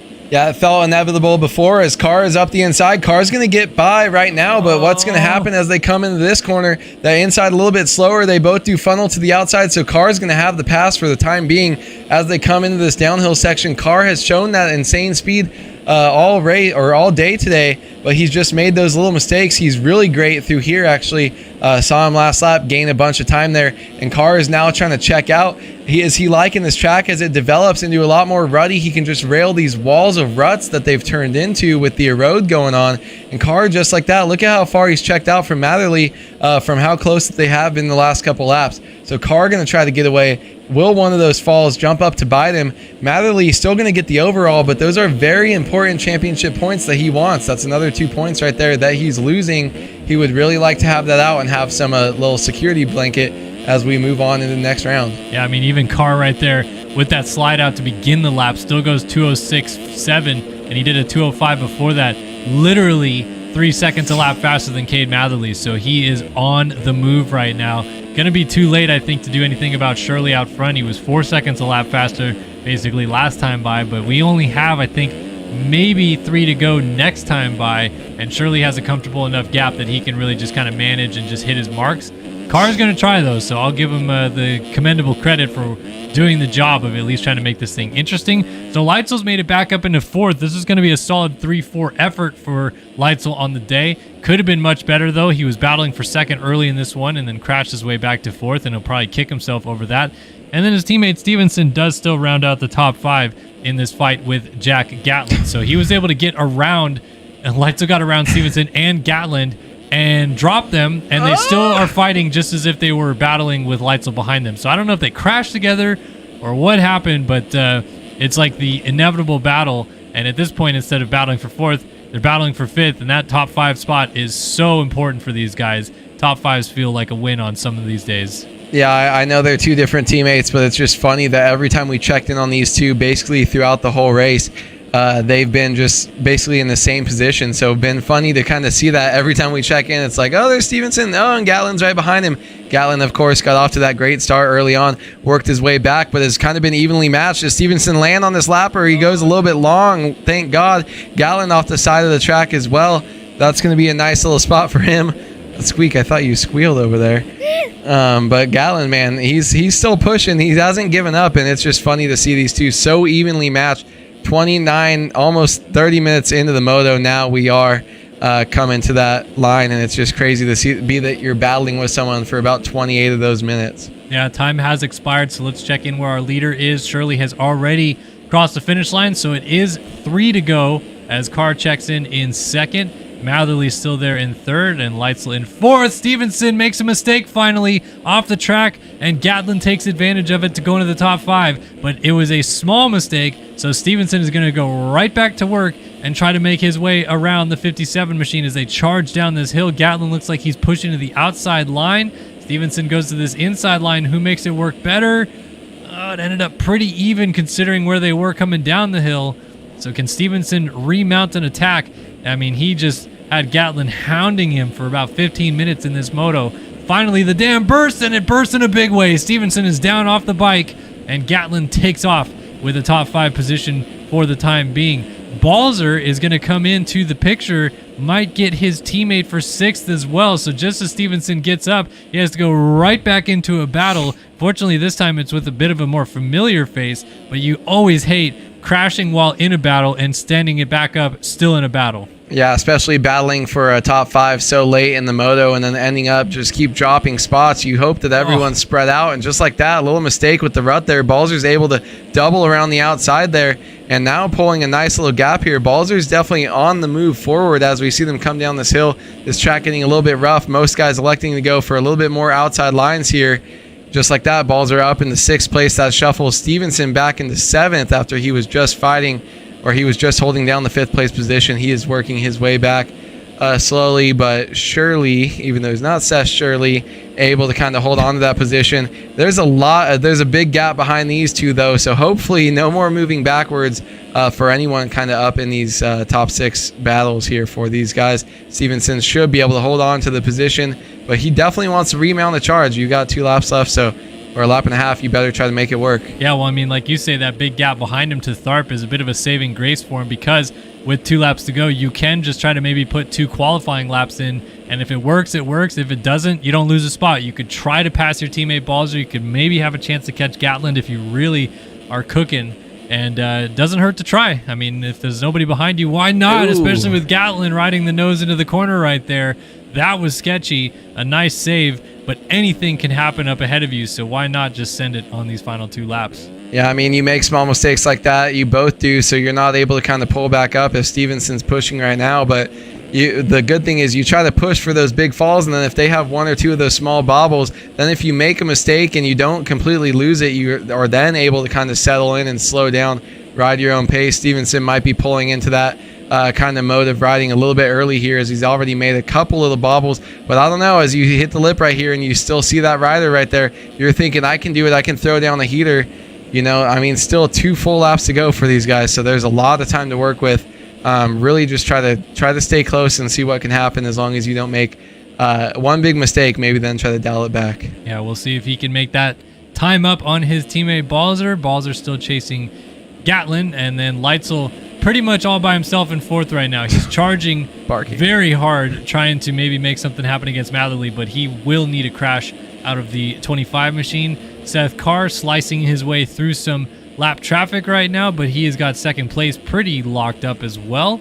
And they are all chasing this man, who will come down and take the white flag this time by. And if you're Seth Shirley, this is a huge rebound from a first moto that was left so frustratingly in 8th place after a terrible start, was way back early on, I think even listed as 40th place at one point, and came all the way back to 8th, but it could have been more, and he definitely wanted it to be more, because now he is going to watch his championship lead disappear. It was a 2-point advantage on Cade Matherly, and as they run, it will be a 5-point disadvantage. Matherly will assume the red plate. So silver lining here, if you're Seth Shirley, despite losing the red plate, man, you certainly were the fastest rider on the track in Moto 2 and proved it, and you can roll that kind of momentum into another good week when we come back at Redbud. Yeah, you won Moto 2 and you checked out, but I mean, we saw when he had those struggles in the Supercross season earlier this year, he had a couple mistakes with starts, you know, just kind of putting himself behind the 8 ball, and then not being able to go out and get those wins. That's how he ultimately missed main events, lost the championship. So it's he's really got to get those starts figured out and kind of just settle in, because right now it's the reason he lost this championship here, or the championship lead here today, is the fact that he just hasn't been as consistent as Cade Matherly has been. So you got to really buckle that down, stop getting those 8th to 10th place finishes, and start kind of finishing top 3, top 5 almost every race. Matherly able to minimize the damage here today and take over that advantage, but just a little bit of a bummer to see him have such a great dominant ride in the second moto after having such a rough start in the first moto. So if he can tighten that up, we got about 7 more rounds after this, so he's going to have to get it together for those final 14 motos. Yeah, it looks like it's going to be a fun fight between him and Matherly. Speaking of fun fight between Matherly and somebody else, Matherly is back on Seth Carr in this battle for 2nd place. Oh, Carr! Wow, he got so lucky. The front end kind of hooked up coming down that hill. And this is a titanic battle that just won't go away. It was Matherly dealing with the pressure from Carr for so long. Carr passed him, Carr gapped him, and now Matherly has a chance to get back into 2nd place on this final lap of the race. They're going to jump down into this gully one more time. Matherly nose low coming through there as they jump up this step up through this corner and then back down into the back section around this tree turn one more time. Looks like it's going to come down to the final few corners. Carr is finally breaking away, and I think Shirley may have gone down because he's not too far in front of these guys. So Shirley just going to try to cruise it home. The final uphill, he's going to go over this little double jump, get swapped sideways. Just boner air the triple because he made it home. Oh, he's down! He's down! It, and he's off the bike. What a terrible spot to crash. Can Carr get through? Carr's going to get there. Carr's going to pick it up. Shirley goes through the line, and he doesn't get it. Carr got it gets by the win. 2/100ths of a second with lap traffic in the way. Cade Matherly is going to win the overall here today at High Point with a 1-3. I can't believe Seth Shirley blew that. Unbelievable. And Seth Carr's reward for his resilience in this moto is a potential moto win pending penalties. Unbelievable. No way. Now we look back at another Yogi Designs rider barely fighting off Hayden Stevenson. It's just, this is the theme of the race also as well.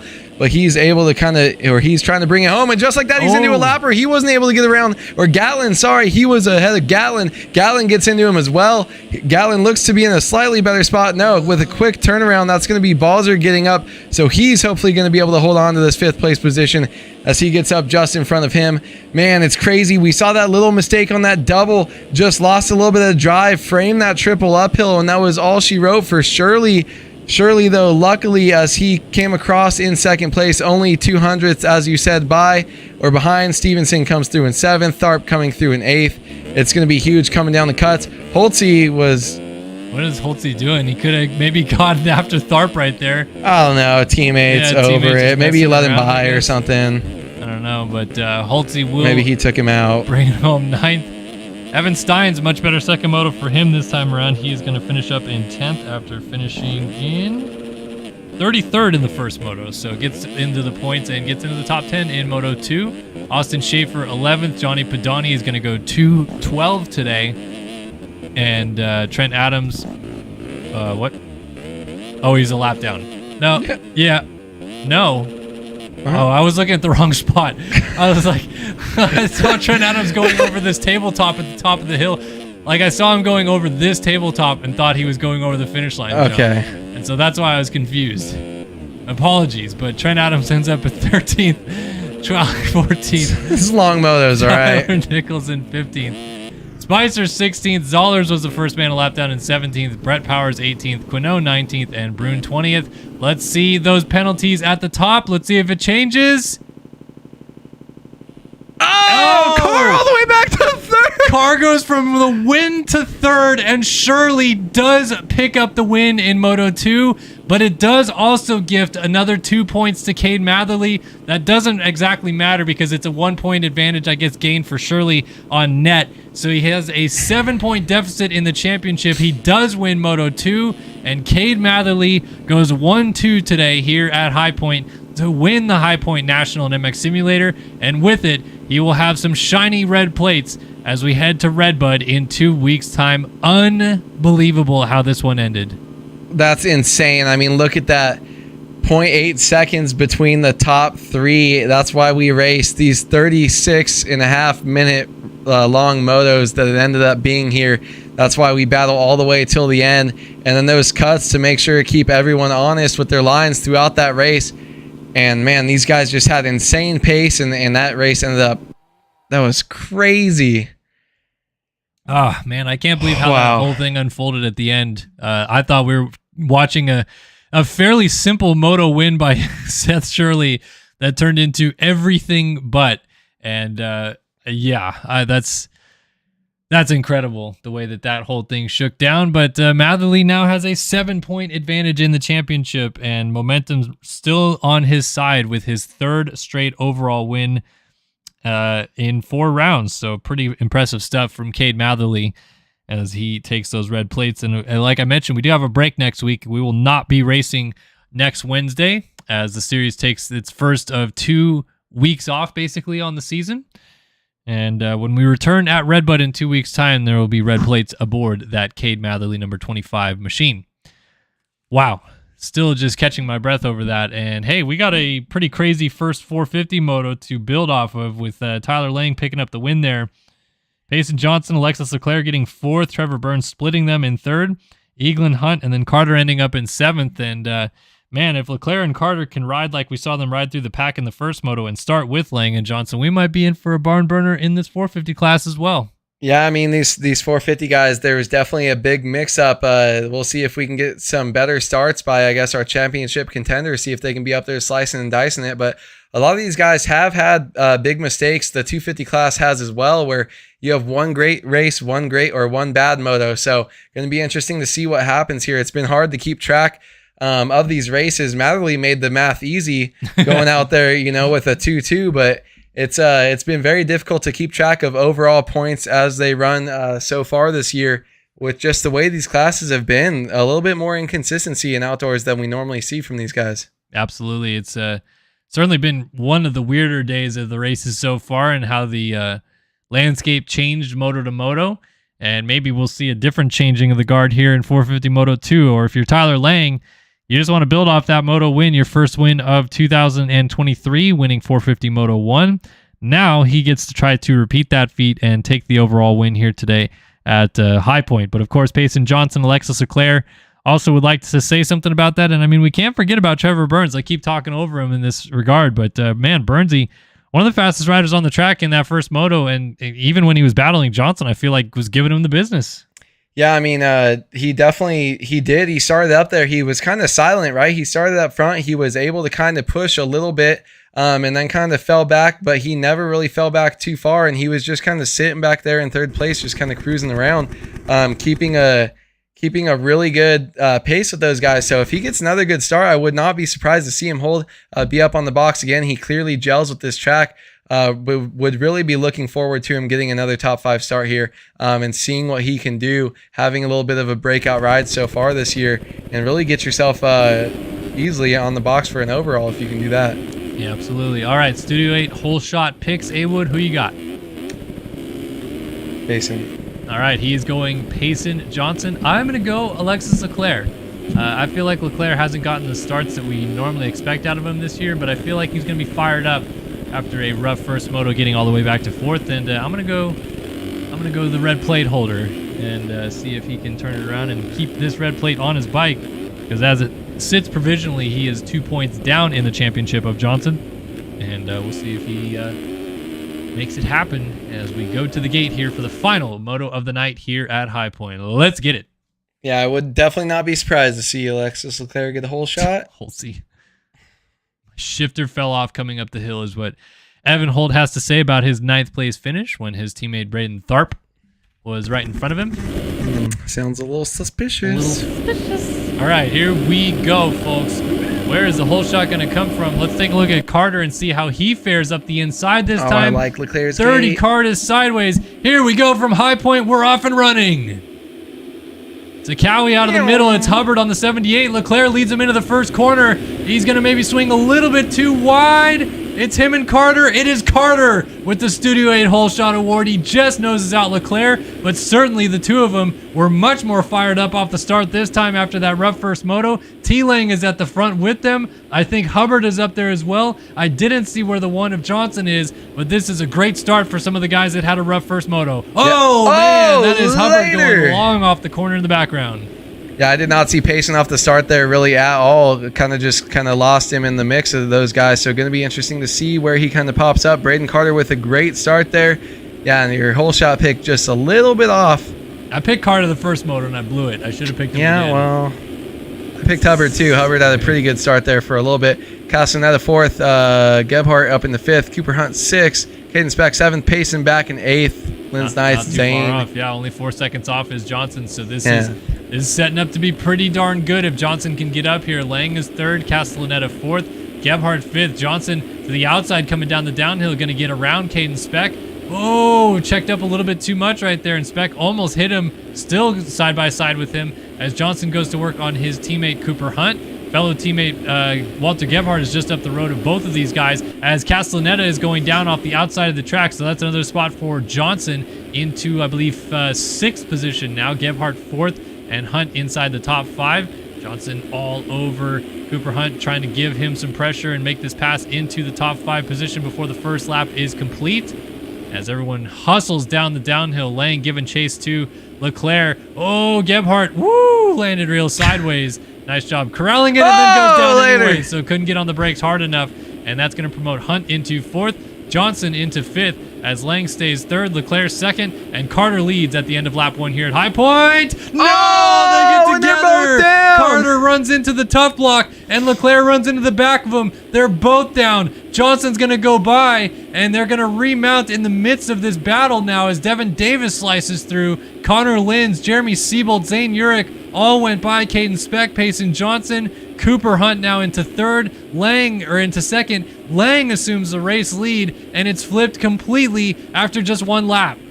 Yeah, I mean, that was huge right there, seeing those two. I definitely thought Leclerc had that pace, but that's what happens when you get too close to someone. Even though they had different lines, they came together at the end. He had nowhere to go. So Tyler Lang inherits this lead, and look at that. With those two going down, he's got a nice little gap here for this being just the 2nd lap.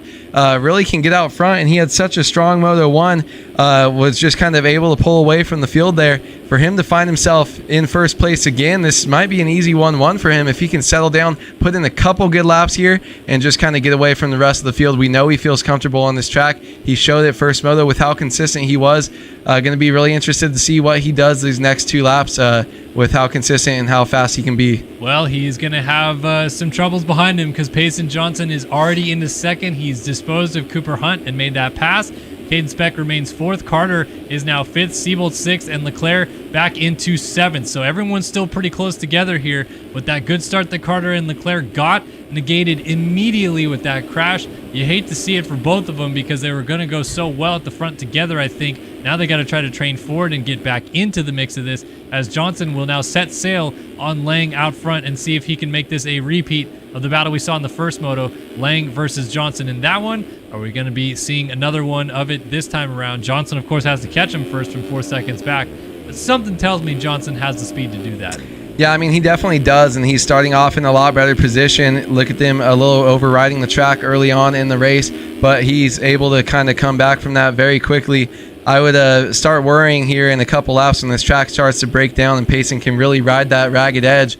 He'll definitely start throwing down some heaters that no one else on the track can really match. It's all going to be a consistency battle between these top two, and see what can happen with Payson's speed and Tyler Lang's consistency. You still got a lot of guys right behind them, though. Our third place in the first moto, he came across 30th in the first lap. So going to be a little bit bummed to see Trevor Burns have a bad start. But man, they're going to be really interesting to see these two, and going to be interesting to see what happens with Braden Carter and Alexis Leclerc. If they can keep cool heads, here they are, I think in 5th and 7th right here coming down this hill. They both do get a little bit upset and definitely start getting a little bit hot and heated when things start to go wrong. We've seen it kind of start to stack on top of each other. So see what happens here. This is a long race, and they still got a lot of time left. Yeah, they're trying to work around Caden Speck. Carter has already gotten by him. Leclerc is now going to go to work on him. And I guess the fortunate thing for both of them is because they were leading when they went down, they didn't end up losing too much time in the grand scheme of things, and they ended up getting up still kind of in the battle. So Carter's not too far off of where Johnson is in 2nd now that he's moved into, I think, 4th place actually.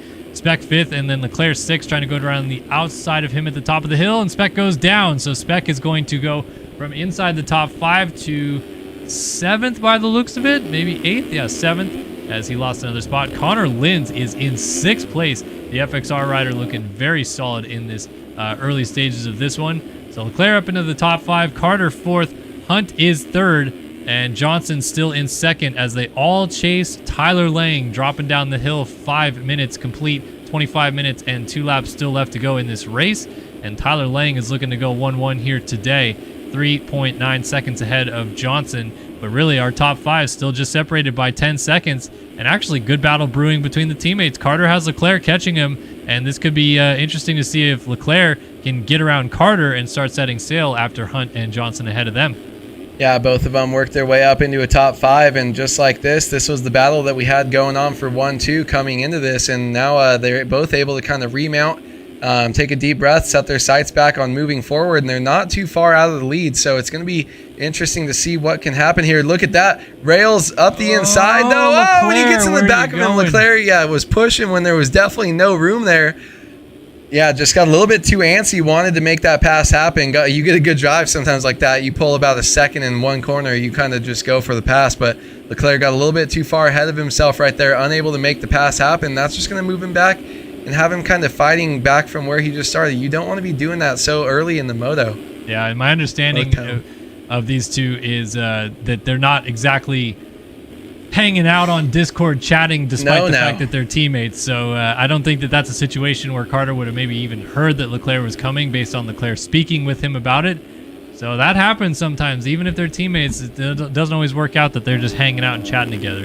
2017 last time by. Payson Johnson is absolutely ripping right now, but Lang is trying to match him. He did 203 flat. That's pretty solid for him. 204 flat, 204.3. Oh, Leclerc down in 5th, 203.7. He's going to pick it up, I think, in 6th. There's going to be one rider going by. That's Castellaneta. Actually, 7th because Gebhardt went by, and maybe, just maybe, Hubbard as well. Leclerc is losing a lot of valuable time and points watching these guys go by. He's going to have to try to make some quick work to get back around Hubbard, Gebhardt, and Castellaneta if he would like to get back into the mix of that front group, and we'll see if he can make it happen. Let's go back up here, though, because I want to see if Johnson matches that lap time he ran just a lap ago. He hasn't really made too much ground on Lang in the second half of this track, but, man, is he ripping, scrubbing again to the very top of the hill, landing, going to that inside rut, 203 flat, 203.2, so only 0.2 gain. Lang is matching his pace for what it's worth. That's pretty solid out of T-Lang. Yeah, Lang definitely figured something out between motos there. Maybe got a little bit more practice on the track, or just learned kind of how the track developed and what lines that he liked to use. But man, he's definitely made a huge improvement from the last time we saw him on the track here about an hour ago. Payson Johnson doing the best he can do, throwing down the fastest lap. I think he had a 2:02.0 as his best in the first race that we saw here today. So he's definitely pushing it, though. I think this track is about the best it's going to get as far as for throwing down like just insane heaters and kind of being smooth on that edge of being smooth, but the rut's able to hold you right now. So I wouldn't be surprised to continue to see these guys trying to push the edge, as we see Payson Johnson gaining a little bit here as he's got the gap down to 2 seconds, but Tyler Lang not giving.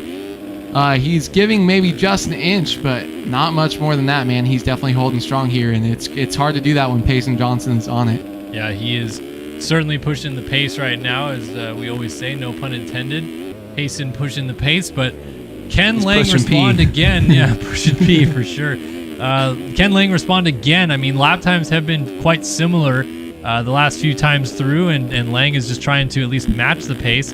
And we saw in the first moto that as long as Lang can kind of do this consistently, Johnson was the one that ultimately ended up making the mistakes. So is that something that Johnson is consciously going to be able to clean up this moto, or will Lang being able to do these laps a little bit more consistently be the benefit again? I mean, I think it's for sure one that I don't know. I think it's 50-50, right? We saw last week Moto 2, Payson cleaned up all the mistakes that he had made in the first moto and was able to kind of take it away. You just see all the lines he's doing. He's so smooth. He's so much faster. But we saw one little mistake where he blew a rut, lost about half a second in one corner when he was going around that tree corner with that little step up right before it. So 2:03.7 from Tyler Lang, Payson Johnson 2:02.4, even with small mistakes. So it's those big ones that catch him out. We know Payson Johnson can run the fastest lap, faster than anybody on the track, lap in and lap out. It's when is the track going to jump up and bite him? That's kind of the story of Payson's life here. But right now, he's looking on a good one so far in the second moto. Yeah, it feels that it's only a matter of time before he catches Lang. Look at how much lower he stayed going through that turning section. And now he is on the 5 machine for the race lead. And this time it feels a little bit different than what we saw in Moto 1. He has got the momentum coming. And it looks like it's more of Lang going to hold him up than a freight train going by, as Johnson takes the lead, crosses over, still gets the inside line, and makes the pass stick. You want to talk about making a statement. That pass right there is a statement from Payson Johnson. Yeah, with that scrub there as well. I mean, it looked a little bit dangerous where the way they kind of crossed each other up, but Payson was able to make it work. He had gotten that rear tire in front of Tyler Lang's front tire and didn't take anyone out crossing over. Just like that, he's looking to pull away here, but Tyler Lang not giving up without a fight. Blows that berm coming into it just a little bit, so he's going to lose a little bit of time coming into this upper section here as we go into the back. What's going to happen here? This is also a very big corner with these guys. They're both railing it. Johnson gets it a little bit better here, and just like that, got about a second gap pulled out here. This is the corner he's been struggling with the most. We've seen him crash coming out of it twice and make a small mistake so far this moto. So Lang down, huge. Big one. So he's the one that makes the mistake this time coming out of that corner. It will cost him second place as well. Cooper Hunt is going to go by, and Carter will also go by into third. So Lang goes from the lead to fourth in a single lap. I wanted to do a lap time check on Johnson because this one has been pretty incredible. And as I say that, he actually lays it down going up the uphill right here. Doesn't fall off the bike, but that will cost him probably about 4 seconds. So he's going to go from a 9-second lead down to 5. And 2:05.6, and that cost him about 4 seconds. He was going to go back in the 2:01s. That's unbelievable. So 2:04.2 Hunt runs, and he has got Carter right behind him, 2:04.7. So similar lap times there. And then Leclerc is now back into the top 5. He's gotten around Castellaneta. He's gotten around Gebhardt. But unfortunately for Leclerc, big gap up to where T-Lang is now in 4th. The real battle seems to be whether or not Carter can close up and catch Cooper Hunt in this battle for second place. Yeah, we talk about the importance of those early opening laps here during these races, and when Leclerc made those many mistakes, just look at the difference on the track position here for Cooper Hunt and Braden Carter following him. It's big when you make those mistakes.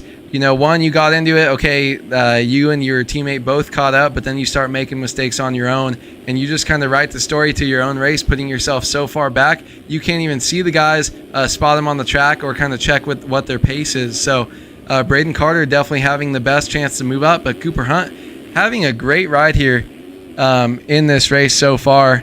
And I mean, he had a 6th in the first moto, so going to be interesting to see how long he can keep Carter at bay, have a good finish here, maybe take the spot away that Trevor Burns had as being the next fastest guy that's kind of not in the championship battle. Yeah, this is going to be interesting to see who prevails in this battle of 18 versus 9. Carter was on it at this stage of the first moto as well. That midpoint was where he was really making his inroads when he was coming through the field. And then it seemed like that last 10 minutes or so is where he started struggling with the racetrack. So I'm curious if there was any setup adjustments as well that he worked on in between motos to maybe iron out that fire a little bit. And for Cooper Hunt's sake, he also came from pretty far back, ended up getting 6th, and actually did beat Carter while Carter was going through those struggles at the late stages of the race. So this is a similar situation to what Carter was looking at the end of the moto. He's just looking at the rear tire of the 18 machine again.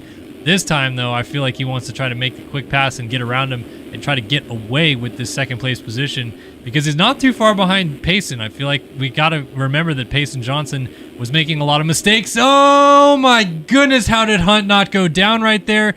Literally just scrubbed all the way through that corner, dragging bar on the ground, and somehow stayed on 2 wheels, and Carter had to check up hard not to hit him. Unbelievable how he saved that. But Carter back to work again, trying to figure out his way around the 18 machine. Still hasn't got it just yet, and now he's the one that slides out coming down the hill, and Hunt's going to get a little bit of breathing room to get away as Carter remounts, and he's about 1.5, 1.6 seconds back of him, and they continue their battle again. Yeah, these guys just keep making mistakes on mistakes. It doesn't even seem like they're really racing each other. When they do, they're racing behind each other, and then when they do get close, one of the two just makes a big mistake. I want them to battle. Come on, guys! Like keep it together. It's a little unexciting, but I mean, it's fun to see what happens, right? When they can recover from one of their own mistakes, pull back up on the rear tire, and try to keep it going again. It's just, you got to keep that consistency. Braden Carter, yeah, like you said, first moto, he was definitely right behind him. Maybe got sick and tired of it, and he might do it again. There's a huge gap in front of them, and there's nothing Braden would like more than to make this pass and just kind of try to check out and work his way forwards. Oh my God, Cooper Hunt swaps so hard coming off that little drop off right there. Just gets a little kick leaving there, and that's a big fall. That looked like a MotoGP crash where the rear end kicks out. That looked like Gumby Geyser would have just started cartwheeling. I do sometimes, like, I'm a little bit bummed out sometimes that in sim and in bikes, that when those high sides happen, we don't get like the dramatic like legs kicking off front flip maneuver that guys get, because they ride the bike all the way until it hits the dirt, right? But like in this, in real life, when they get kicked he off, would have been like Superman, that Superman thing and stuff. Like, well, just like Mumford off of the finish line, exactly. right? How like he doing the 9 o'clock knack over your bike 100%. And then holding on. Yep. I mean, I guess sometimes we do get it when guys like clip their head on like a pole and then they Superman off the jump or something like that. But that was a big one out of Cooper Hunt. Remount still in third, though, as T-Lang crosses in fourth. Leclerc is reeling in Lang, and he put down a 2:03.5 to go with a 2:03.1 he had ran before that. So Leclerc is flying. 2:04.4 last time by for Lang, so second gain that time by for Leclerc. And unfortunately for Leclerc, it seems like once again this is a case of had the speed to maybe win this moto and had too much bad luck early on. Yeah, I mean, his lap times right now are just showing you he's got the pace there. If he could start, there's no doubt that I think, or if he was up there and continued to be up there throughout the first couple laps, there's no doubt that he could at least give Payson a run for his money. But too many mistakes of his own too early, and it just kind of sets a bad mood. I mean, I would really like to have a bad moto and get fifth place. If you're Alexis Leclerc, that's what you're doing right now, and still trying to work your way forward, but it's just a little bit of what could have been, So, yeah, just kind of a bummer to see him have such a great ride here, but man, he looks like he makes so many mistakes just like Payson, and then will still come around and drop a 2:03. So that just shows you that these guys have so much more pace in the tank if they could put together a completely smooth lap like they would maybe in qualifying. Yeah, well, I mean, if he's able to do this consistently, why not hang it off the back a little bit more and make it work? Looks like Hunt maybe had another small mistake, because Tyler Lang is now pretty darn close to him, and it wasn't that way before. So still Johnson leading as we have crested the halfway point of this race. Carter, for what it's worth, is 9 seconds back of him. 2:03.4, 2:03 flat last time by for Johnson. So Johnson not out of the woods just yet when it comes to Carter's speed late in this moto. And then we go back to this battle for third, fourth, and fifth, which is Hunt, Lang, Leclerc. Then you got Castellaneta 6th, 7th for Eagland, 8th is Seabolt, with 9th Devin Davis. This is a much better moto, I feel like, for Davis. He was kind of mixing it up with those guys in the first one, but I feel like he's really mixing it up in the second moto now, putting the pressure on Seabolt. So good to see out of the 55. Verzaka inside of the top 10. I don't think Verzaka finished the first moto, or did he? And I just am forgetting. It was not good. His was why am I not seeing his name? I thought he was maybe actually around like 19th, 14th. He beat D Davis. Never mind, forget about it. No, he didn't. What? Oh yeah, he did. Sorry, 15th for Davis. Zane Urich just behind that with Brandon Cocroft. You got Rogan McIntosh. Connor Linda Lins is still in 14th. Adam Holm is in 15th right behind him. Oh, Holm down. And Jacob Hubbard 16th. Parks 17th. Reno Brendan 18th. Caden Speck is in 19th. And Chase McDonald rounds out our top 20. So that gives you an indication where everybody is in this field. But a lot of the attention put on these lead battles, and for good reason. Tyler Lang back onto Cooper Hunt again for third place. Leclerc is lurking back there hoping to take advantage. And this is going to be a fun battle to watch down the stretch for third place in this moto. Yeah, Tyler Lang definitely back on the burners here, closing up the gap. It's hard to lose some time, but just like that, you can see that green Phil's machine right behind him as well, trying to close in. Tyler Lang trying to move back up. Disappointing second moto so far after his win in the first, but definitely wants to kind of keep moving back up and maximizing championship points to get back in this battle. As they're working their way through some laugh traffic here. That's 3:38. Gebhardt and Simos, yeah. Giblets getting a little wild here, but Lang trying to get by Gebhardt as well. Gebhardt pushing hard to the inside line, but Lang uses the outside to get by, and then Leclerc. Whoa! Lang just almost cross-threaded going up. Leclerc is just absolutely going 12 o'clock boys on us in the middle of the air as he lands really nose high and puts the pressure on Lang. Thinks inside at the bottom of the hill. Just don't think that line's really that viable compared to that middle rut, but he tried, and Lang holds on for the time being, and they are still right there behind Cooper Hunt as they cross over the finish line jump onto lap 11. So what gives first? Does Leclerc get Lang? Does Lang get Hunt? Does Hunt pull away from them both? Does Leclerc get them both? What ends up going on here? I mean, right now it looks like Leclerc definitely has the most pace out of all of these guys, and then Lang losing a little bit of touch. So I would see if Leclerc can keep it on two wheels, I could definitely see him getting both of these guys this lap. He's definitely shown a lot of speed, especially towards the second half here. Runs into a lapper there, gets a little bit of front end lock. He's able to slow down, keep it on two wheels here. Now he's going to remount to charge down this hill. It's very hard to battle when you're dealing with these lappers just like that, going all over the place. Gebhardt passing back up the inside. It's really hard to not do that when you get slowed up so badly by another lapper, but look at all the time that he's lost to the two in front of him, as Lang is now gaining a little bit of time and closing that gap back up that he was losing to Cooper Hunt. So Hunt needs to be the one to get back on his horse and kind of pull away. A little mistake, though. They both made a mistake. No, not quite. Lang got kicked into the gully, whereas Hunt slid out coming out of the corner, so evened out with the mistakes out of both of them, and then they charged to the outside of that inside single jump. They both scrub up the hill right here, and are they catching Carter? Not really, and Carter's definitely losing pace, losing touch, I should say, with Payson at this point in time. And this battle is unbelievable how close they have been, and yet still no passing between the two of them. Lang has just been right there hoping to make a pass, and Leclerc has lost touch with them completely, so he went down or made a big mistake at some point, and it is down to the two of these guys battling it out for the final spot on the podium in this moto. And I think for Lang, it's a second overall no matter which way you slice it, with a 1-4 to right now Carter's going 7-2, and of course Leclerc finished behind Lang in the first moto and will again, so second overall regardless for Lang, but this is still points that he needs to try to keep clawing back against the guys ahead of him like Carter, Eagland, and of course Leclerc and Johnson. Yeah, we did see him excel as the track got more rutted in the first race, so 23 minutes in. He's got 7 minutes plus 2 laps. It's going to be interesting to see what he can do. He's using a lot of different, more flowy lines, it seems like now. Able to kind of keep it tough. But besides the spots where you have to go up the inside, but just like that, a little mistake here. Now he's railing the outside, hits the Carmichael double across. Hunt's going to miss it, and just like that, Tyler Lang is by. Hunt almost goes down, just kind of swaps over, stays on the bike. Luckily, just like that, a pretty big gap there, and man, that's some breathing room he hasn't really had all race so far. Oh, finally, our top 5 is not nose to tail with each other in some regard. I feel like we've seen a little battle here, a little battle there, and oh, wait a minute.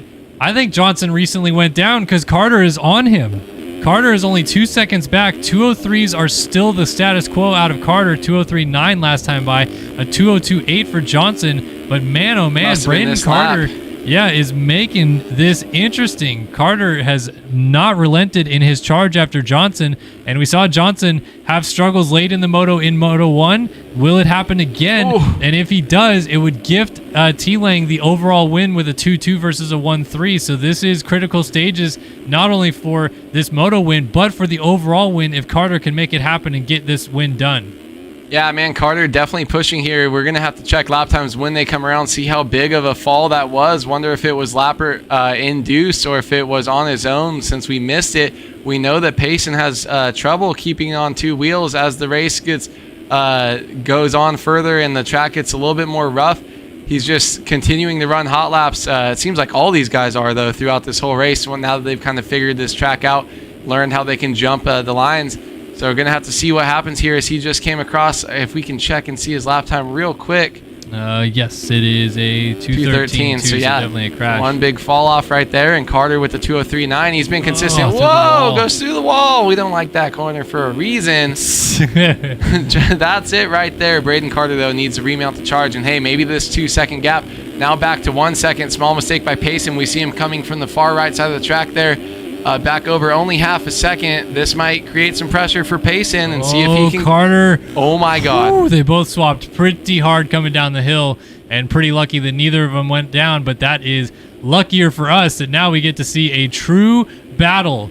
The reigning outdoor national champion versus the reigning current and now 3-time Supercross champion Braden Carter. This is the pinnacle of the MX Simulator competition right now between our champions in the North American Series, and this doesn't get much better than this. Of course, maybe if we had Leclerc and some of the others mixed in, it would be a lot more fun, as well as Carter landed a little bit sideways on landing, and they just skirted around a lapped rider that was down. The pressure is being applied. Carter actually hopped through that rut a little bit, thought he was going to maybe try to square the corner off, but Johnson so far responding.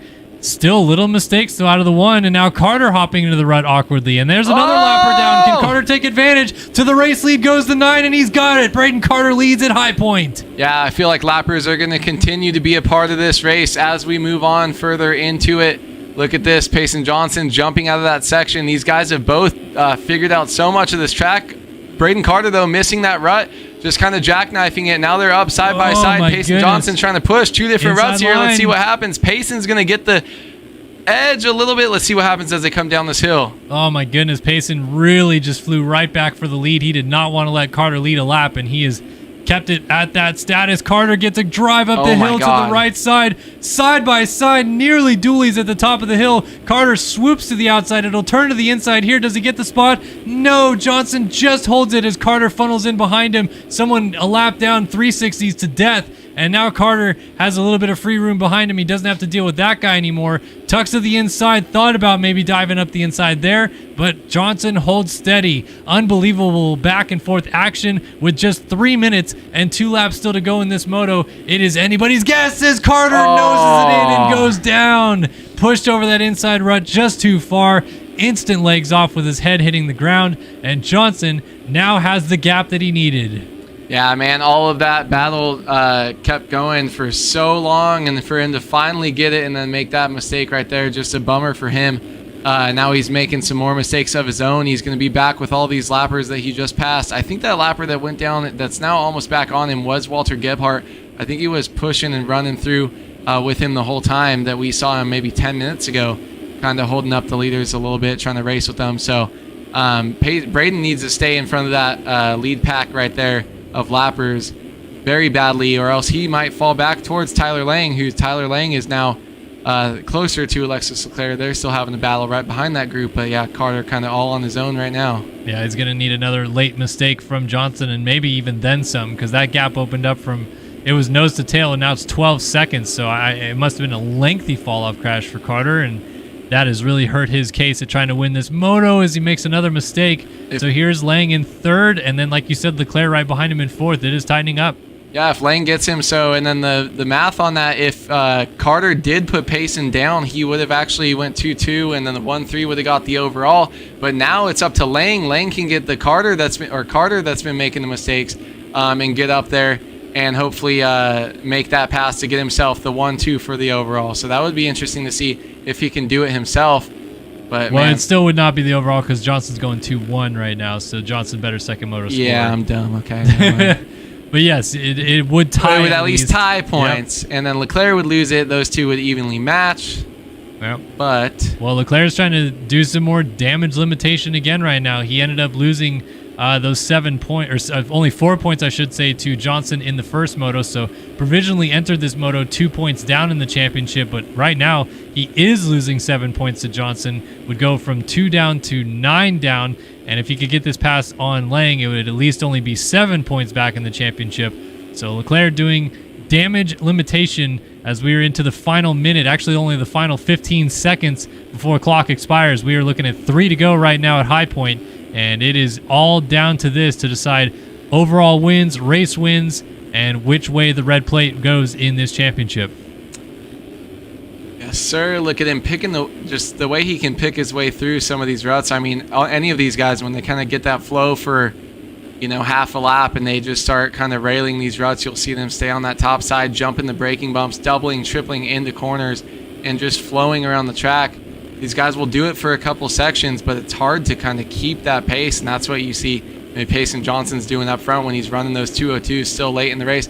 Look at this, though. Leclerc with a great drive out of the corner. He's getting as close to Lang as he's been in a while. So going to be interesting to see what he can do coming down these corners. 1 or 2 good corners here. He'll be able to do it. He tries to go up the inside, is able to, or goes for the same rut, so he loses a little bit of time. But this is a very interesting kind of part of the track here where there's multiple lines these guys can take that are pretty even. So let's see what happens here as we go into the little back part of the track and they drop down here. Yeah, well, I mean, this battle, as titanic as it is, they are pushing both of them up to Braden Carter. So this could be a battle for second before long, which would be critical points for Leclerc, again, to minimize the damage. And Leclerc is going to try this outside line, just carry a ton of speed up the hill, try to launch past Lang to get the position into third place. Ooh. He's got it. He's going to go inside, though, and Lang's going to fight back around the outside. They kind of dualies off the top of the hill, but Leclerc does get the pass into third place, and now suddenly he is right on his teammate Carter in what will become a battle for second before long. We are coming to get the 2-lap board this time by 9.75 on your screen, 2.34 on the racetrack.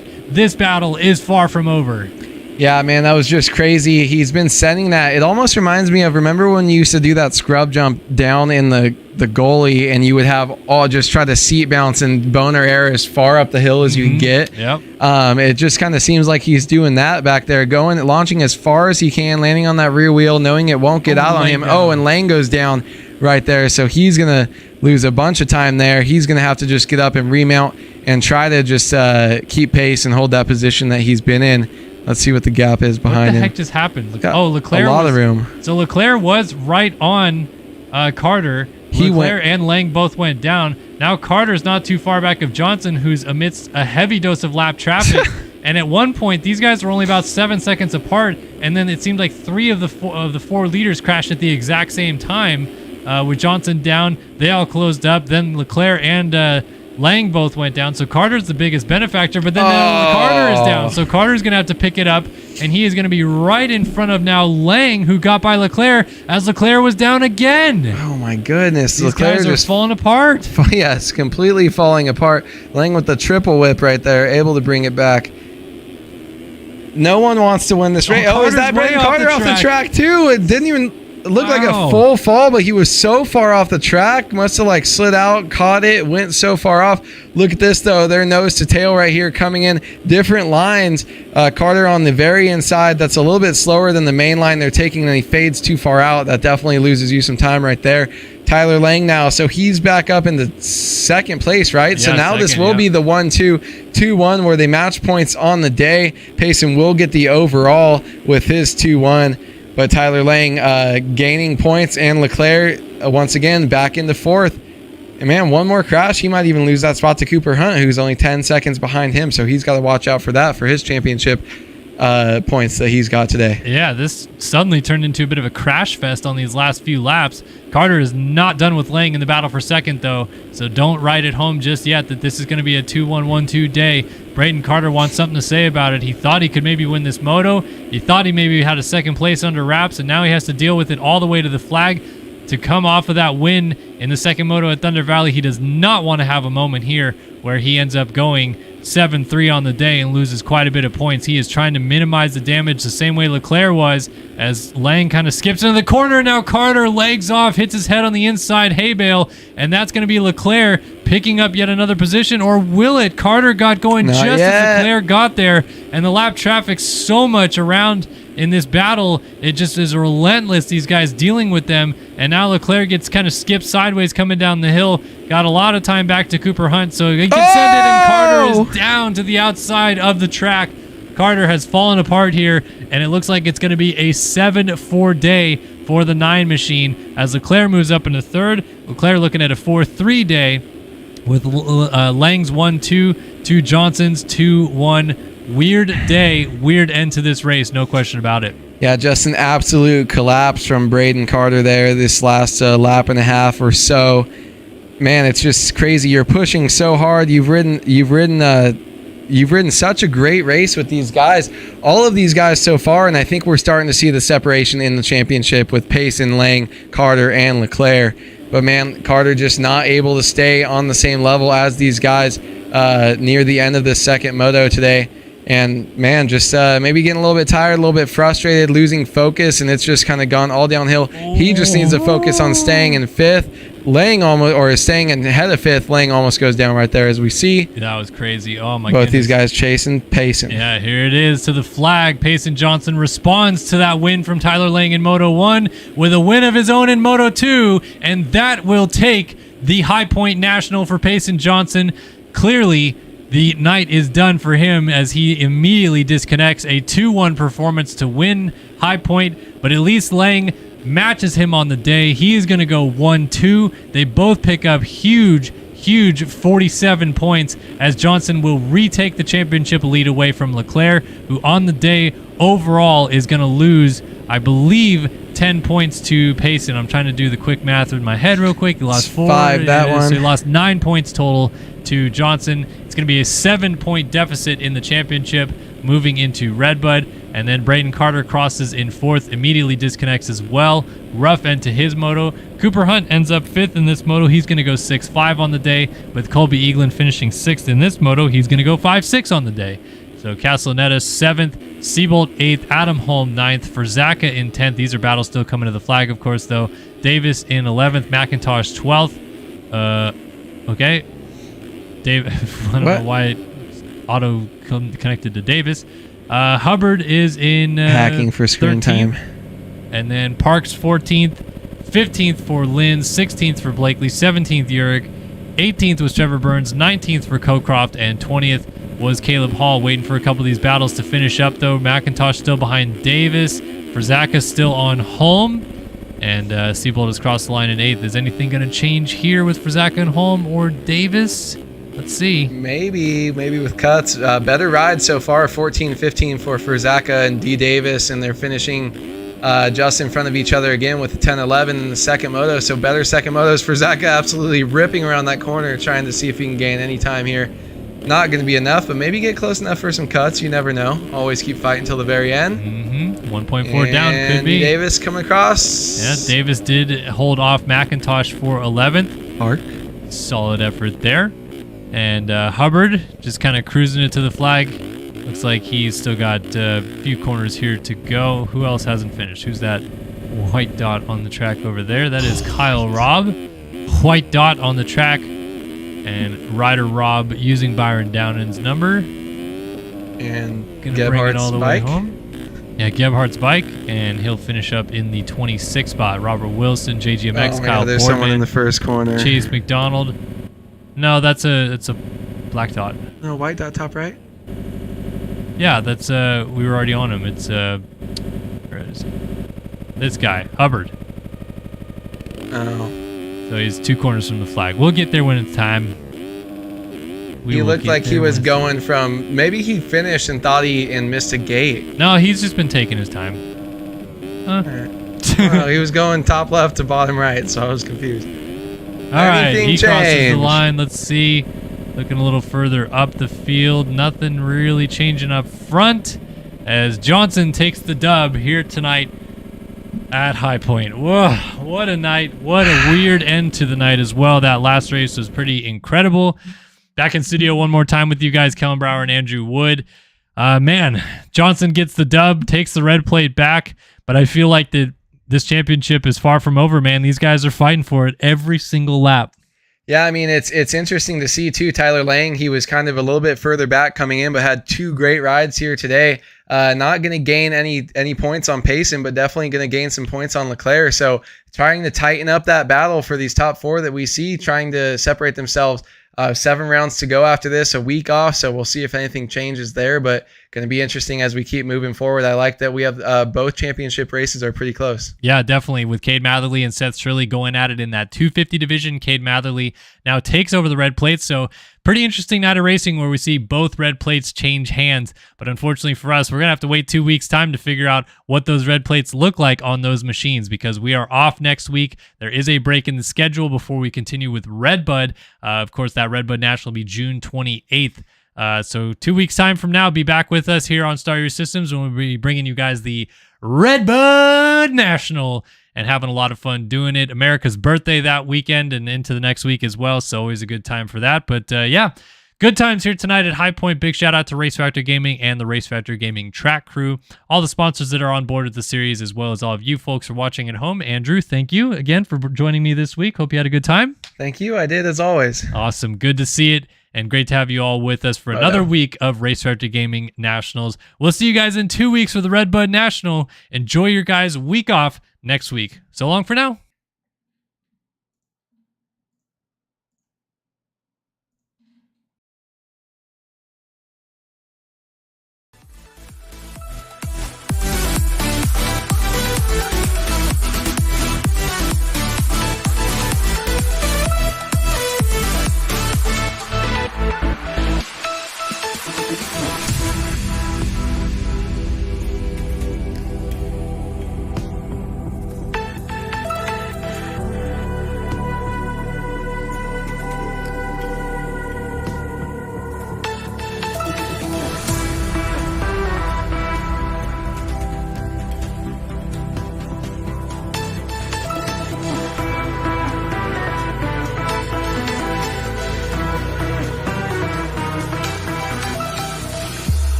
Bye.